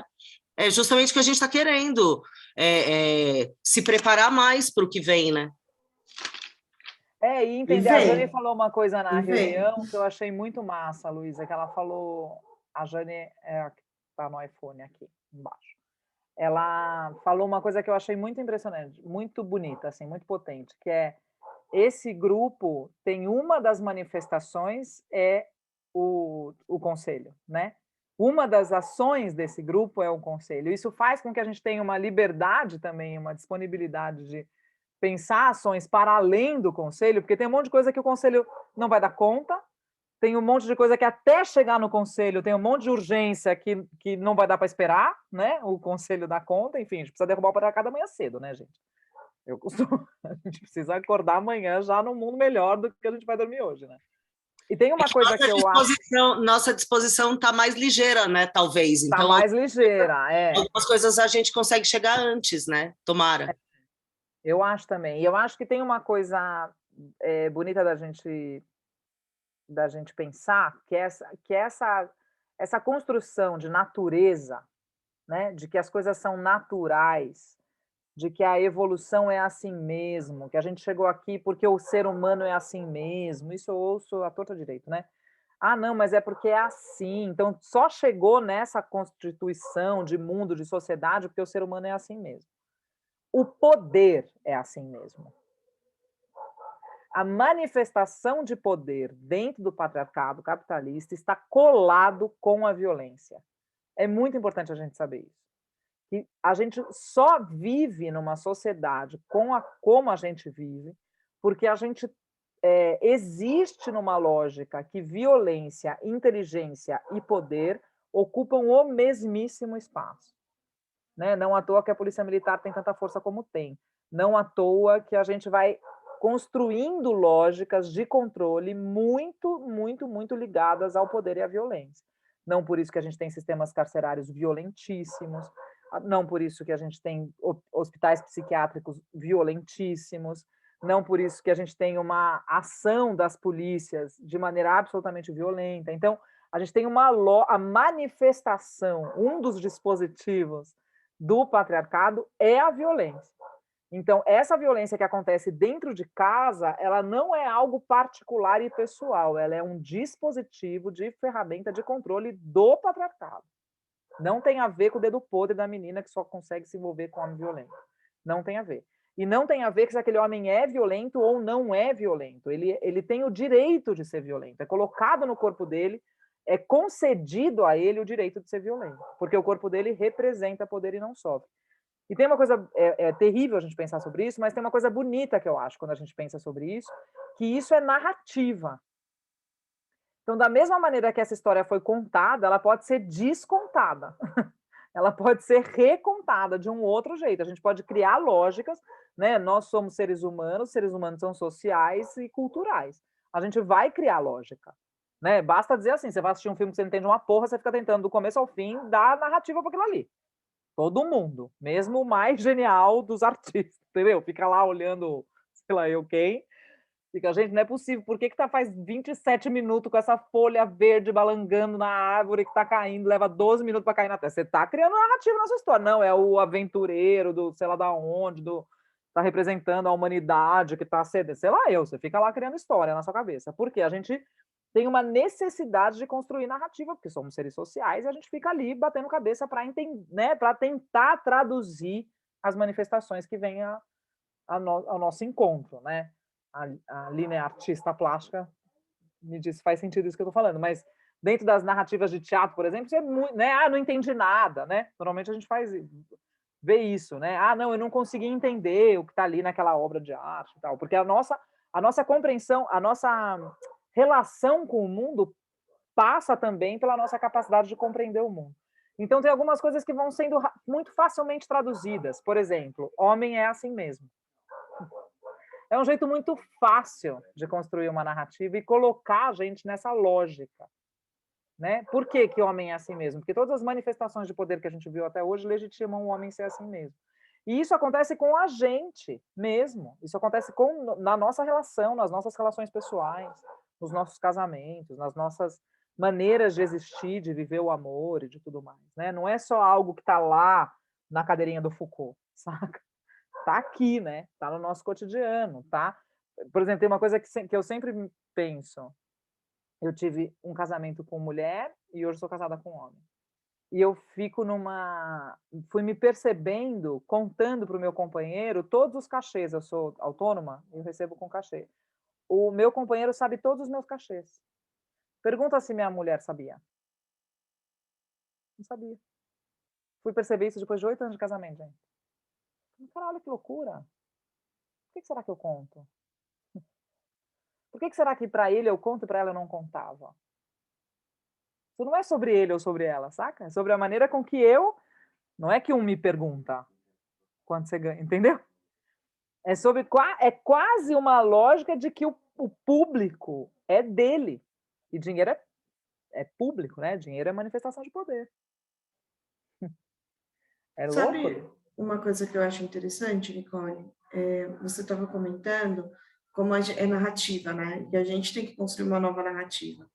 Essa narrativa tem que chegar para todas, todos e todes, né? E isso é muito complicado, porque às vezes a gente não tem estômago, né? Quantas vezes eu já não estive para falar com homens sobre isso, porque a gente tem que falar com homens. Eu acho maravilhoso a gente falar, pega um livro e estuda, não aguento mais te ensinar. Eles não vão pegar um livro e estudar, Não, não entendeu? vão. Não vão. E aí, por exemplo, tem muitos casos que eu já pedi de violência doméstica, que inclusive está na lei, gente. Então eu falo assim, olha, eu quero que ele passe por grupo socioeducativo e acompanhamento psicológico como medida protetiva. E riem da minha cara. Você é babado, homem? Você quer... Tipo, não é isso, sabe? Vamos ensinar uma outra narrativa. E não estou passando a mão na cabeça dele, do tipo... Lógico. Não é isso, eu espero que vocês entendam. Eu acho que aqui todo mundo tem já um super conhecimento para não fazer essa interpretação, né? Mas é porque o sistema carcerário ele não basta, obviamente. Acho que ele, enfim, eu sou antipunitivista, mas não por si só não vai reeducar esse ser não vai sair de lá menos violento, né? Esse homem que agrediu, esse homem, enfim, precisa ter uma nova educação, né? Tanto que tem, inclusive, grupos de homens que são, né? Porque algumas cidades que já têm isso como medida protetiva e vai para grupos com psicólogos que estudam assuntos, sabe? Coisas assim. Ô, Lu, eu acho que é uma coisa super importante, assim, eu sempre falo, para mim são dois olhos, né? Um olho no homem que é violento hoje e um olho no sistema. Total. Então, esse olho no homem que é violento hoje, ele precisa passar por esse processo, é importante, é tudo isso, eu concordo gênero, número e grau com você. Com o olho no sistema, o patriarcado vai cair independente do homem, apesar do homem, né? A branquitude vai cair apesar do branco.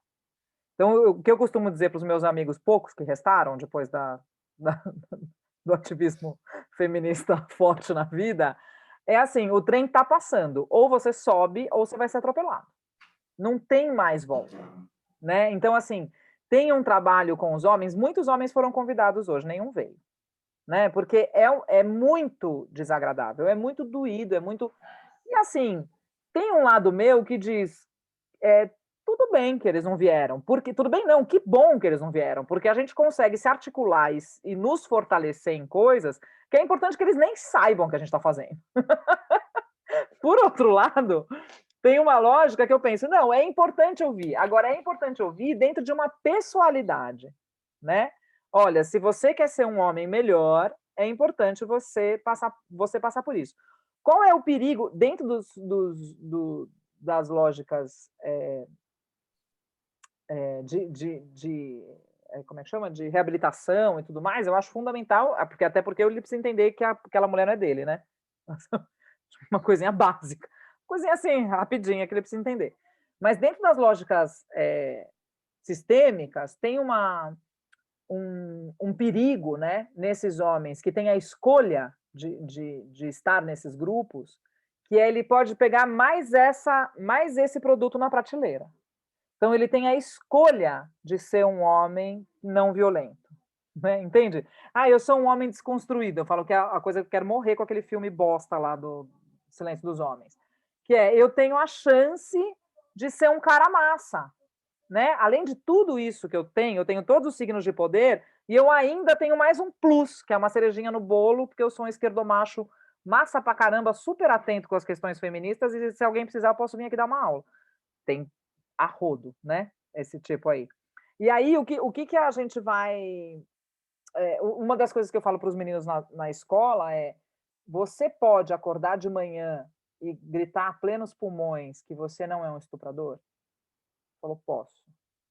Aí eu pergunto para a menina do lado, e você? Você pode acordar de manhã e gritar a plenos pulmões que você não vai ser estuprada? Falou, não posso. É sobre isso.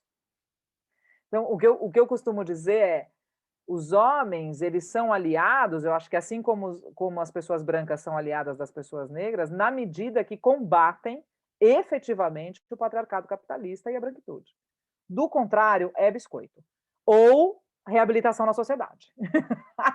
aí você não vai ter escolha. Eu acho, né, tipo, você tem que ser melhor, cara. Você quase matou sua mulher, bicho. Você não pode matar sua mulher. Fim do assunto. Você precisa de um cursinho? Temos. Você precisa de um, né?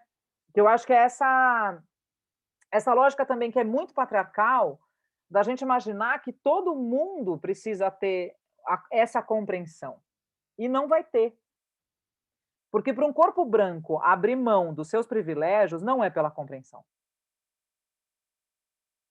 Não é. Ou é porque caiu, sei lá o quê, e vivenciou experiências, ou porque tá vendo que o mundo tá mudando, saca? Né? Eu falo que a branquitude tem medo de não ser mais protagonista. Eu acho que para mim a grande questão é essa. Como é que nós vamos contar uma história que não é a gente mais que escreve essa porra? Pelo amor de Deus, deixa eu ser protagonista disso aqui. Essa luta também é minha, sabe assim? Porque tem um medo real, porque o mundo está mudando real, porque tem uma potência e uma força acontecendo real. E não é mais a gente que está com, né, a gente branca e classe média e tudo mais, que está com a pena na mão. Não é mais, né? Mas eu concordo com você, que essa saída de reabilitação é genial. Assim, eu acho importantíssimo. Andréia, você quer falar?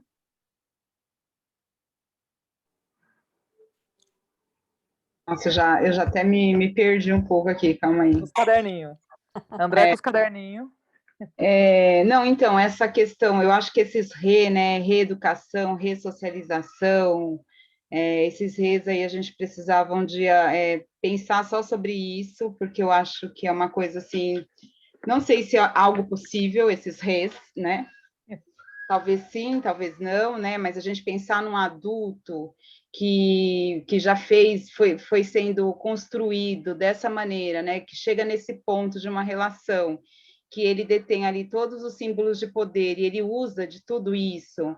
E aí, por uma questão judicial, ele falar, não, agora eu vou, né, ser a pessoa, vou tentar, vou nesse caminho. E aí eu volto para a construção do conselho, que eu acho que essas formações, isso que está acontecendo hoje, e a gente vai trabalhar, tenho certeza que várias outras formações, é justamente isso, fortalecer as pessoas que somos nós, que vamos estar atrás desse conselho, porque nós vamos ter tantas à frente, 6, 9, não sei quantas serão, mas se nós não tivermos esse suporte que é nosso mesmo, enquanto mulher, a coisa não vai, né? E eu vejo isso assim, eu não tinha nenhuma experiência de conselho, e aí comecei a ajudar na formação do Conselho de Cultura e fui aprendendo. Eu sempre, desde quando eu entrei, eu falei, né, para o pessoal, eu falei, olha, eu não entendo nada, vou entrar aqui para aprender. E a gente percebe que o que leva o negócio para frente é a força da sociedade civil, né? E no nosso caso, a força da sociedade civil das mulheres, né? É óbvio, né? Eu acho que é bem claro que os homens eles estão interessados no conselho de mulher, da mulher, para que venha subsídio para a cidade para essa questão, para falar que a cidade tem um conselho da mulher, olha que bonito, né? As coisas estão, a cidade está, sei lá, está avançando, enfim, mas não pela preocupação propriamente dita, haja visto que a semana retrasada, quando eu precisei do atendimento, a delegacia às 19 horas está fechada. Então, se você for agredida depois das 19 horas, você não tem nem para onde ir, né? Então, não é a delegacia da mulher, né, Dé? Não, é a única da cidade. A única da cidade. Só pode ser agredida de dia, né, André? Oi? Só pode ser agredida de horário comercial. Isso não pode. É horário comercial. Exato. Não, e assim, sabe, às vezes eu me pego pensando assim, se essa mulher fosse sozinha ser atendida, como que ela ia resolver isso depois, sabe? Uma pessoa que tá dentro de uma circunstância de agressão, como que a pessoa... Não tem ônibus na cidade, não tem táxi, né? A pessoa precisa ter grana, uma pessoa que está sem documento. Então, como que essa pessoa se vira dentro de uma situação que qualquer uma de nós podemos estar a qualquer momento? Né? Como a Nicole falou, né? A gente não sabe se você vai acordar e vai passar o dia, as suas 24 horas, sem ser humilhada, estuprada, violentada, agredida de qualquer forma, né? A gente é agredida aí várias vezes durante o dia, às vezes, né? Tem coisa que a gente nem conta mais, né?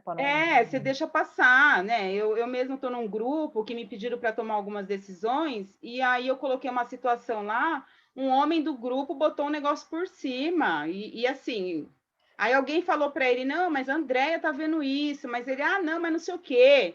Então, assim, ele não entendeu que cada um tem uma função ali, e é um grupinho, gente, coisinha bobinha de WhatsApp. Mas é nessas nuances, nessas delicadezas que a gente percebe o machismo, o patriarcado. A pessoa não compreende uma mulher preta tendo que resolver uma coisa e ponto. Cada um está ali para resolver uma situação, mas a pessoa não tem essa, não consegue. E aí eu volto para o começo da fala nessas questões dessa ressocialização, dessa reeducação. A gente tem que pensar, aí agora fazendo uma propaganda aí para o Atreva-se, na educação, em quem está começando a construir, né, uma imagem daquilo que é uma relação social decente, nos seus diversos papéis, né? Porque a gente exerce vários papéis, mesmo na relação de gêneros, a gente está aí constantemente exercendo vários papéis.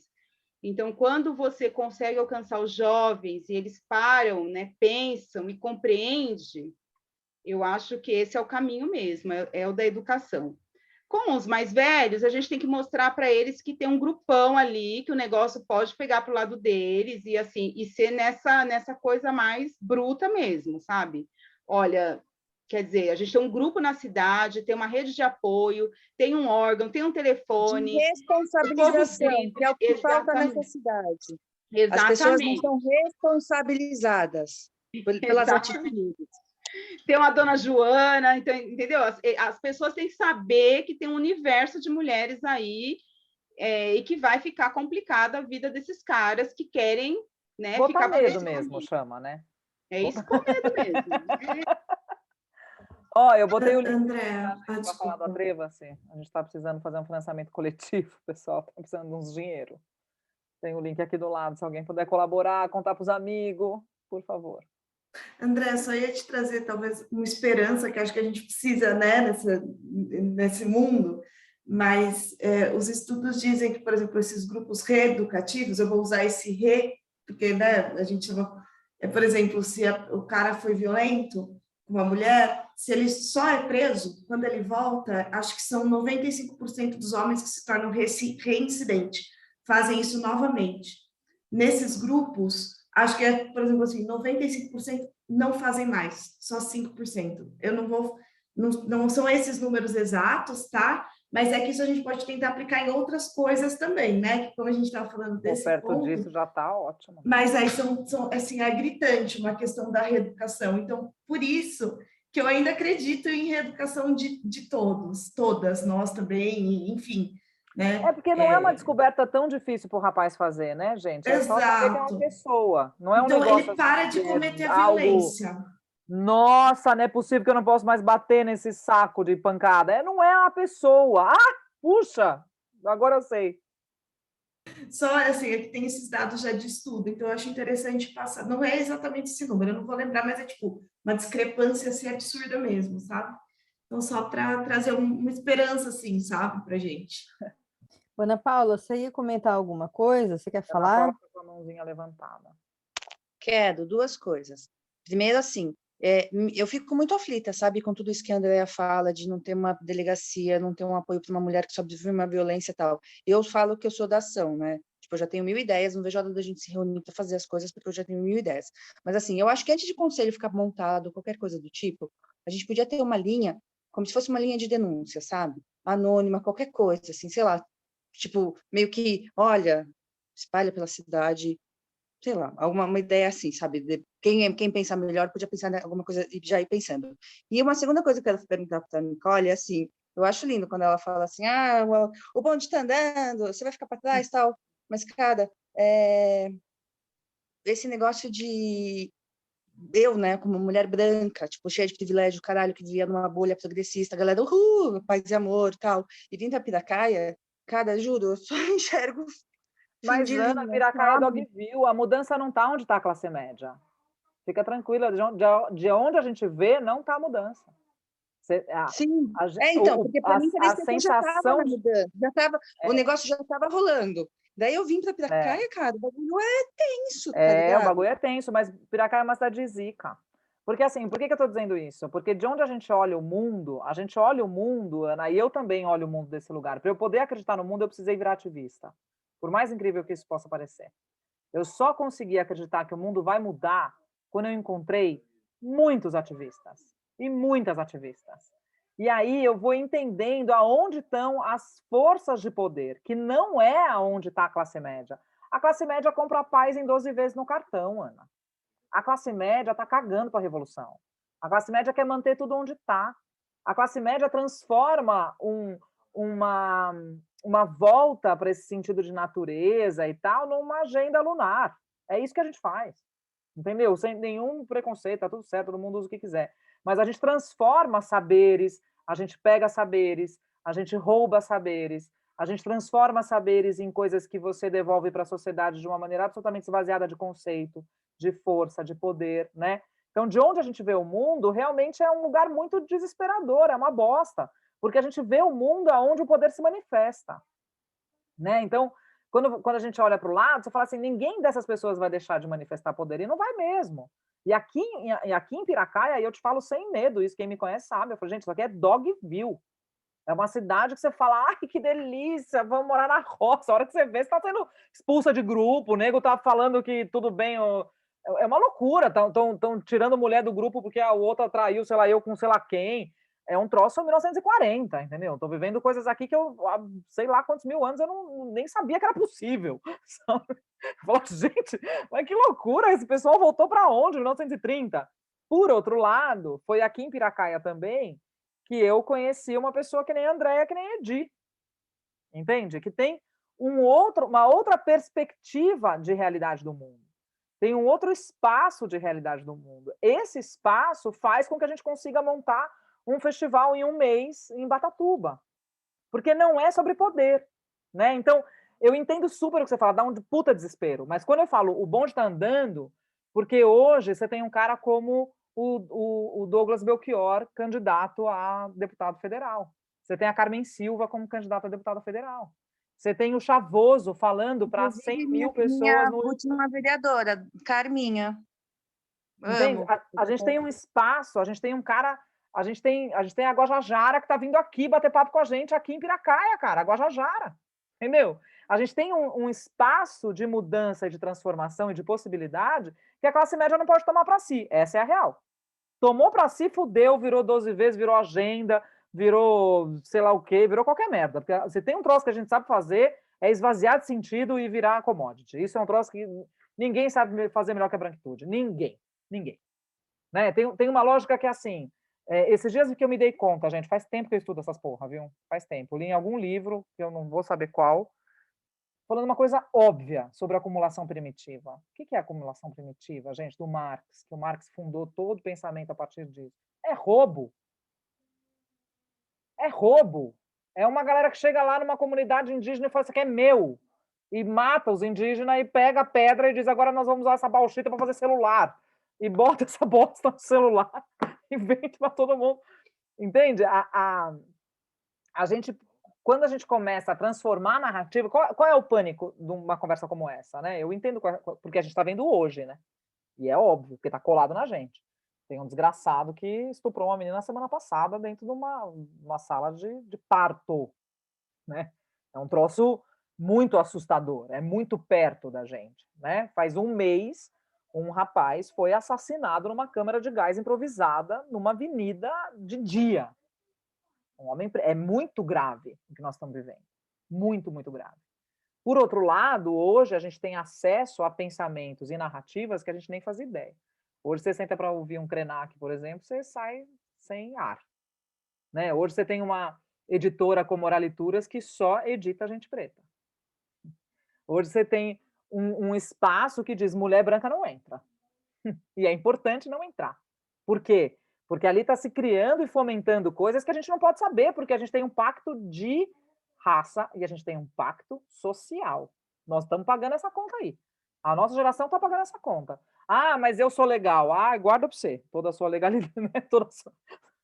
Nicole, guarda o seu legalzão. Por que que eu sempre faço isso que eu estou fazendo aqui? Porque eu consigo conversar com a branquitude. Eu sei que a branquitude me ouve. Eu sou uma pessoa branca, da classe média, entendeu? Por que eu sou roteirista de evento corporativo? Porque eu não ofereço nenhum risco para o diretor da empresa. Eu sento lá e o cara... Né? Aziza, exatamente, é maravilhoso. Então, a gente tem um monte de coisa, né? A gente tem um monte de... Eu entendo o pânico, viu, Ana, de verdade. Mas o que me fez... Porque, assim, também o que a gente vai sacando? Isso era uma outra coisa que eu pensei enquanto a Luísa estava falando e eu queria contar para vocês, que eu acho que é algo que dá muito alívio. A gente vive numa lógica de convencimento. Quando eu falo o trem está passando, a gente não precisa ser convencido, primeiro é isso, porque a gente se coloca como branquitude num espaço de quem precisa ser convencido.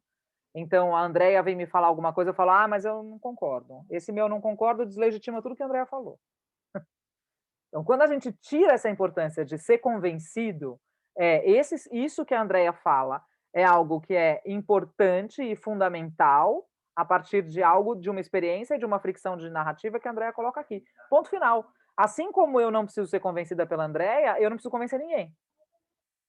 Essa é uma força também que a gente tem, que é algo muito, muito maravilhoso, né? Por exemplo, eu vou para as escolas, o menino fala assim, eu não concordo para você. Eu falei, você sabe que não muda nada? Uma menina está sendo estuprada a cada 10 minutos, você concordar ou não? Tanto faz. Tanto faz o que você acha.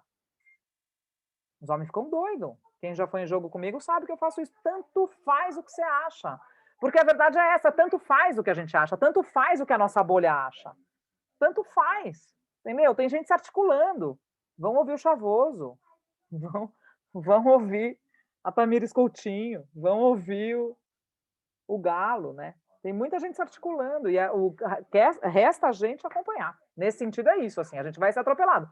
Talvez não ano que vem, mas daqui 30 a gente vai ser atropelado. Taila, você queria falar? Tá aí, ela tava de mãozinha. Mano, eu já esqueci o que eu ia falar. Porque daí a Nicole vai falando e aí eu vou pensando em outras coisas. Mas sei lá, só tipo ouvindo vocês, e como eu não estou em Piracá, eu estou em Bragança, mas vendo todo o movimento que vocês estão fazendo, acho que o que eu posso também jogar para a roda de contribuição, assim, é isso, né? Que tipo, eu fiquei ouvindo tudo e pensando, e ouvindo a outra amiga advogada lá, e pensando nisso, assim, né? Porque o bagulho é muito louco mesmo, porque de fato a gente só vai construir soluções que sejam coletivas e que olhem para a lógica sistêmica, né? Então, nesse sentido, política pública é um espaço de poder a ser ocupado, né? Mas, por um outro lado, a própria estrutura não é feita para que a gente seja ouvida, né? Então, assim, por isso que acho muito importante a fala do, beleza, vamos fazer o conselho, mas a gente vai continuar fazendo outras coisas também. Porque só ter o Conselho de Mulheres de Piracaia, né, não que seja pouco, não é no lugar coisa de pra dizer caralho, que mas isso não resolve. Pouco. Não resolve, né? Porque a gente precisa estar nos espaços de outras formas, né? Tenho falado isso com a Nicole também, eu sou cozinheira, meu ativismo é na alimentação, e eu vou para as escolas públicas falar sobre ultraprocessado.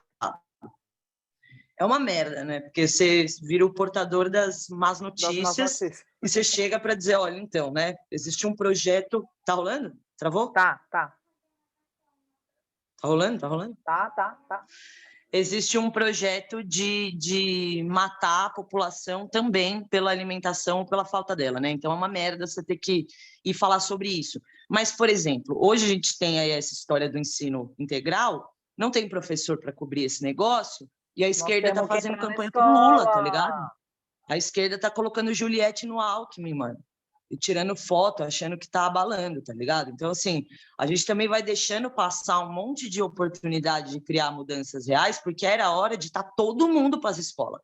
Vamos falar de alimentação, vamos falar de machismo, vamos falar de movimento negro, vamos falar cada um dentro da sua possibilidade, assim, né? Então, da gente também não perder essa mão de sempre pensar que a gente também, essas soluções coletivas, né? A gente precisa ocupar o lugar da política pública, mas a gente tem que criar estratégia de guerrilha, porque senão não quebra a lógica. E precisa quebrar a lógica. Isso, né? A ideologia vigente está em todos os lugares, né? A gente não, a gente está combatendo a ideologia vigente, no pequenininho, no pequenininho. E tem umas brechas, entendeu? Tipo, essa coisa da escola integral é uma puta brecha, porque os caras fizeram isso para dar conta de serviço, como é que chama? Técnico, e não tem profissional, porque a educação tá uma bosta, tá tudo destruído, tá tudo detonado, sobrou um monte de janela pra gente entrar. Nas escolas não tem ninguém, cara. Tô falando pra vocês, não tem ninguém, meu. Eu vou numa escola, tem gente que fala, faz sei lá quanto tempo a última pessoa que veio aqui. Meu, não tem ninguém. É muito louco. E agora a gente podia entrar, tá segunda, terça, quarta, quinta, sexta dentro das escolas. Podia, porque tem buraco. E esse buraco não está sendo preenchido por ninguém, vai ser preenchido por robótica. Sei lá, que porra. Uns Lego ruim. E não, e tem um buraco enorme mesmo, né? Assim, só fazendo um adendo aqui, um tempo atrás aí eu entrei em contato com a diretoria de ensino para falar sobre possibilidade de entrar nas escolas e levar algum projeto, e aí o que eles me falaram espera virar PEI, porque vai ter tanto espaço que você vai poder fazer o que você quiser lá dentro. É isso mesmo, tá todo mundo... Você vai ficar nadando lá dentro, eu vou nadar, porque vai ter muito espaço para isso, para fazer o que quiser, porque não tem profissional, eles não têm com o que preencher ali o tempo dos alunos, então eles provavelmente estarão desesperadamente captando esses tipos de recursos para poder preencher justamente. Turma, a gente precisa acabar. Deixa eu só falar uma coisa, Nicole. Lógico. Você indicou vários livros, né? Várias editoras. Aí eu te pergunto, e para criança, você sabe de editora, Sei. Tem uma indicação para criança? Tem uma que chama Carambola, que é muito massa. Mas, Mi, eu vou fazer uma pesquisa e te mando. Tem uma galera, tem bastante coisa boa. Eu vou pegar umas editoras e te mando. Mas tem muita coisa boa também em editora que nem é tão boa. Tipo, sei lá, Companhia das Letras, que é mais grandona, assim. Mas tem os MC, dessa galera tá tudo lá na Companhia das Letras. O Lázaro Ramos, que também é massa. Eu comprei do Lázaro Ramos. Do Lázaro, que são super legais, que estão lá. É. E essa lógica, assim, por exemplo, tem que tomar muito cuidado, né? Porque o capitalismo, gente, não tem ideologia. Isso é só um negocinho pra gente acabar. O capitalismo, tudo que puder transformar numa hashtag, faz. Então, por exemplo, porque eu sou feminista, minha mãe dá para minha filha uma pequena feminista, que é ótimo, maravilhoso, um monte de livro feminista todo mês. Feminista para quem, né? Uma delas é assim, e essa mulher, essa mãe, ela é incrível, porque ela faz tudo, porque ela limpa, porque ela coisa, porque ela não sei o quê, porque ela não sei o quê, porque ela não sei o quê, ela é uma puta heroína. Aí eu mandei para a editora, falei, escuta, mas e o pai dessa criança, assim, para ser feminista? Vamos só botar o pai lavando uma roupa, pelo menos? Pelo amor de Deus! Então, assim, fica atenta, entendeu? Porque é lindo. Gente, por favor, bota sei lá, um homem passando um paninho no chão, assim, não custa nada, gente, é um desenho rápido, uma folha só, vai gastar de energia. Então, assim, tô dizendo isso porque tem um monte de livro massa? Tem, mas é uma coleção que chama Minha Pequena Feminista, que você fala, tranquilo, pode ler, né? Aí vou eu ler com a criança e falo, mas por que essa mãe... Lógico que essa mãe tá cansada, faz tudo sozinha, aí ficou a chatona aqui, lendo o livro, estragando a infância da criança. Turma, vou pedir de novo para vocês entrarem, quem puder, entrar no Catarse, deixar uma contribuição lá para nós. A gente precisa chegar em 30 mil reais, faltam 48 dias, a gente já conseguiu 25%.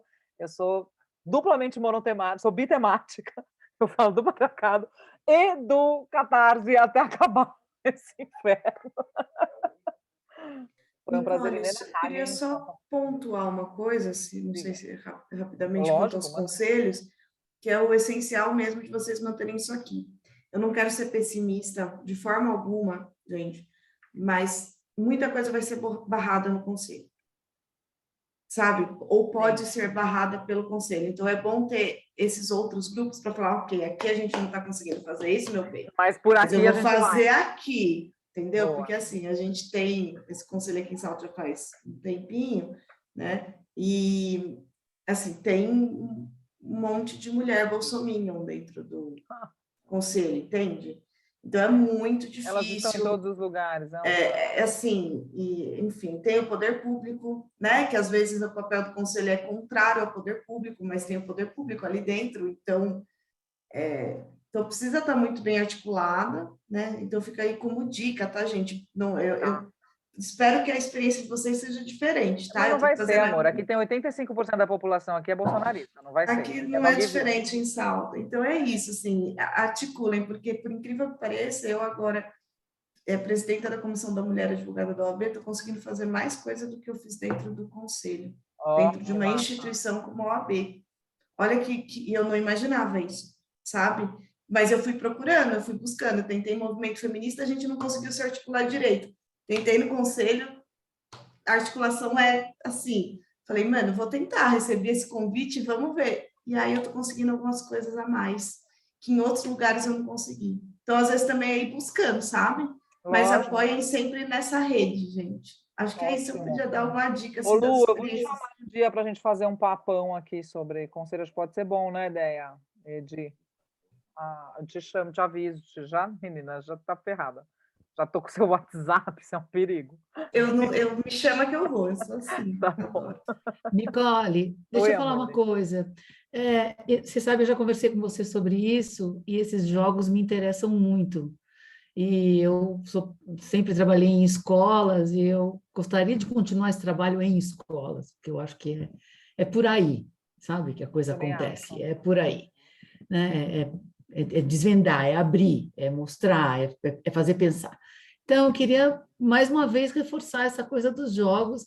Quando você for fazer alguma coisa, please. Vamos fazer jogo, vamos fazer jogo de novo e vamos... Gostaria muito. Eu preciso ir para as escolas, né? O que acontece é assim, a pessoa vai a primeira vez e fala, vai ser ótimo, a gente vai fazer 37. Aí depois que eu faço o primeiro, já, obrigada, Nicole, foi ótima a sua participação na empresa. E não me chamam de volta. Então, como aqui são poucas escolas, eu não sei se eu vou conseguir ir muito mais.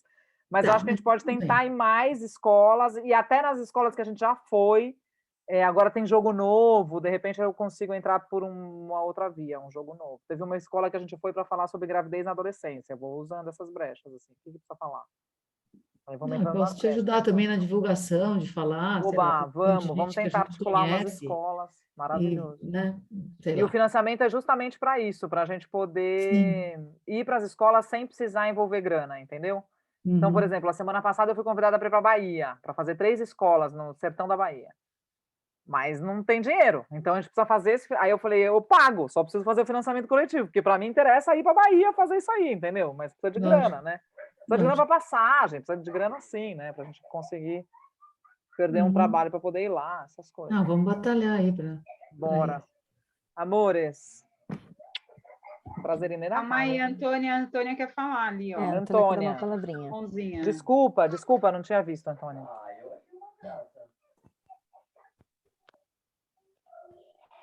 Pode falar, Antônia.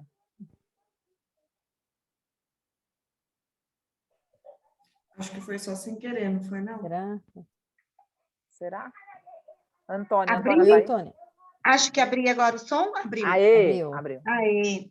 Boa noite. Eu sou a professora Antônia, daqui do município de Piracaia. É um prazer conhecê-la. Recebi o convite da André, muito obrigada. Estou amando o tema, o assunto. E uma pergunta que eu tenho para te fazer, quando você falou, já visitou algumas escolas. Essa escola de onde? Do município de Piracaia ou de outros estados, de outros lugares? Antônia, aqui em Piracaia a gente já fez 2 escolas. A gente fez o GOIS e a escola de Batatuba.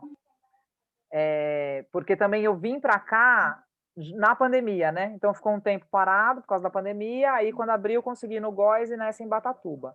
Em São Paulo, a gente já foi em umas 40 escolas. Aí eu já fiz Bertioga, Porto Alegre, eu fiz 2 escolas em Porto Alegre, Campo Jordão, enfim, não lembro mais muito, mas o grosso foi em São Paulo porque eu morava lá, né? E aí a gente fez muitas escolas lá, e aqui em Piracaia pouquinhas, e agora a próxima parada é Bragança, né, Thay? Que a gente vai conseguir entrar numa aqui a escola em que eu leciono é do período integral, conforme vocês estavam falando aí de escola de período integral, mas é do infantil ao 5º ano, né? Aqui a escola em que trabalho. Sabe o que a gente podia fazer, Antônia? Eu te encontro antes, porque aí eu te mostro o jogo das princesas, porque eu não fiz ainda, ele acabou de sair da gráfica. Então, Então, eu achei super legal. E o diretor aqui, o nosso diretor, Andréia, conhece ele muito bem, ele é aberto a projetos. Todos que vêm com projeto que é para agregar, evoluir, desenvolver, nós aceitamos e eu sempre encabeço junto. Oba! Né? Então vamos fazer isso. A gente faz um encontro, de repente a gente faz uma proposta para as professoras, porque tem um trabalho que a gente faz direto de formação com os professores, quando Sim. quando é mais novo, né? Para vocês Sim. terem um olhar mais crítico para conseguir, inclusive, escolher como é que chama? Material didático e essas coisas todas, sabe? Não, essa sua colocação nos contos aí, sua colocação, suas observações pontuais, é algo que eu nunca tinha observado. E olha, eu trabalho projeto em cima, desenvolvo, trabalho alfabetização. Sempre eu foco naquela parte de valores, né? De valores, princípios, eu volto para este lado. Não sei se é por serem crianças pequenas e, tipo, as atitudes que tem aí os personagens do Conto de Fadas. Então, eu exploro muito com as crianças. Mais voltado neste sentido que você fez as colocações hoje, eu nunca tinha feito essa observação. Pois é, menina, esse abismo que abre, né, pra gente. Uhum. Abre um abismo. E eu achei super legal ter esse um outro olhar, né? Esse cuidado também.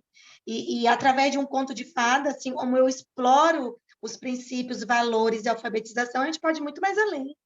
Pode. Né? Pode, Uma porque a brincadeira, né? alfabetização, eu costumo falar isso, né? A alfabetização, ela é ideológica também. Sim.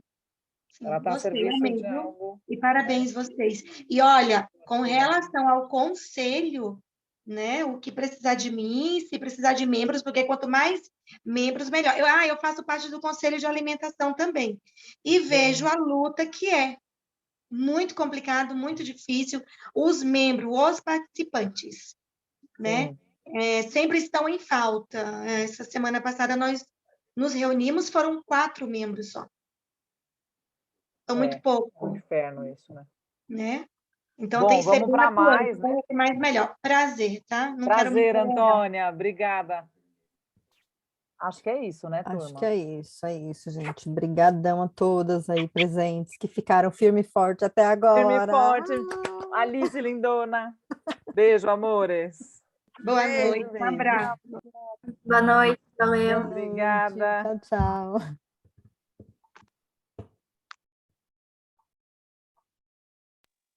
Tchau e obrigada, Andréia.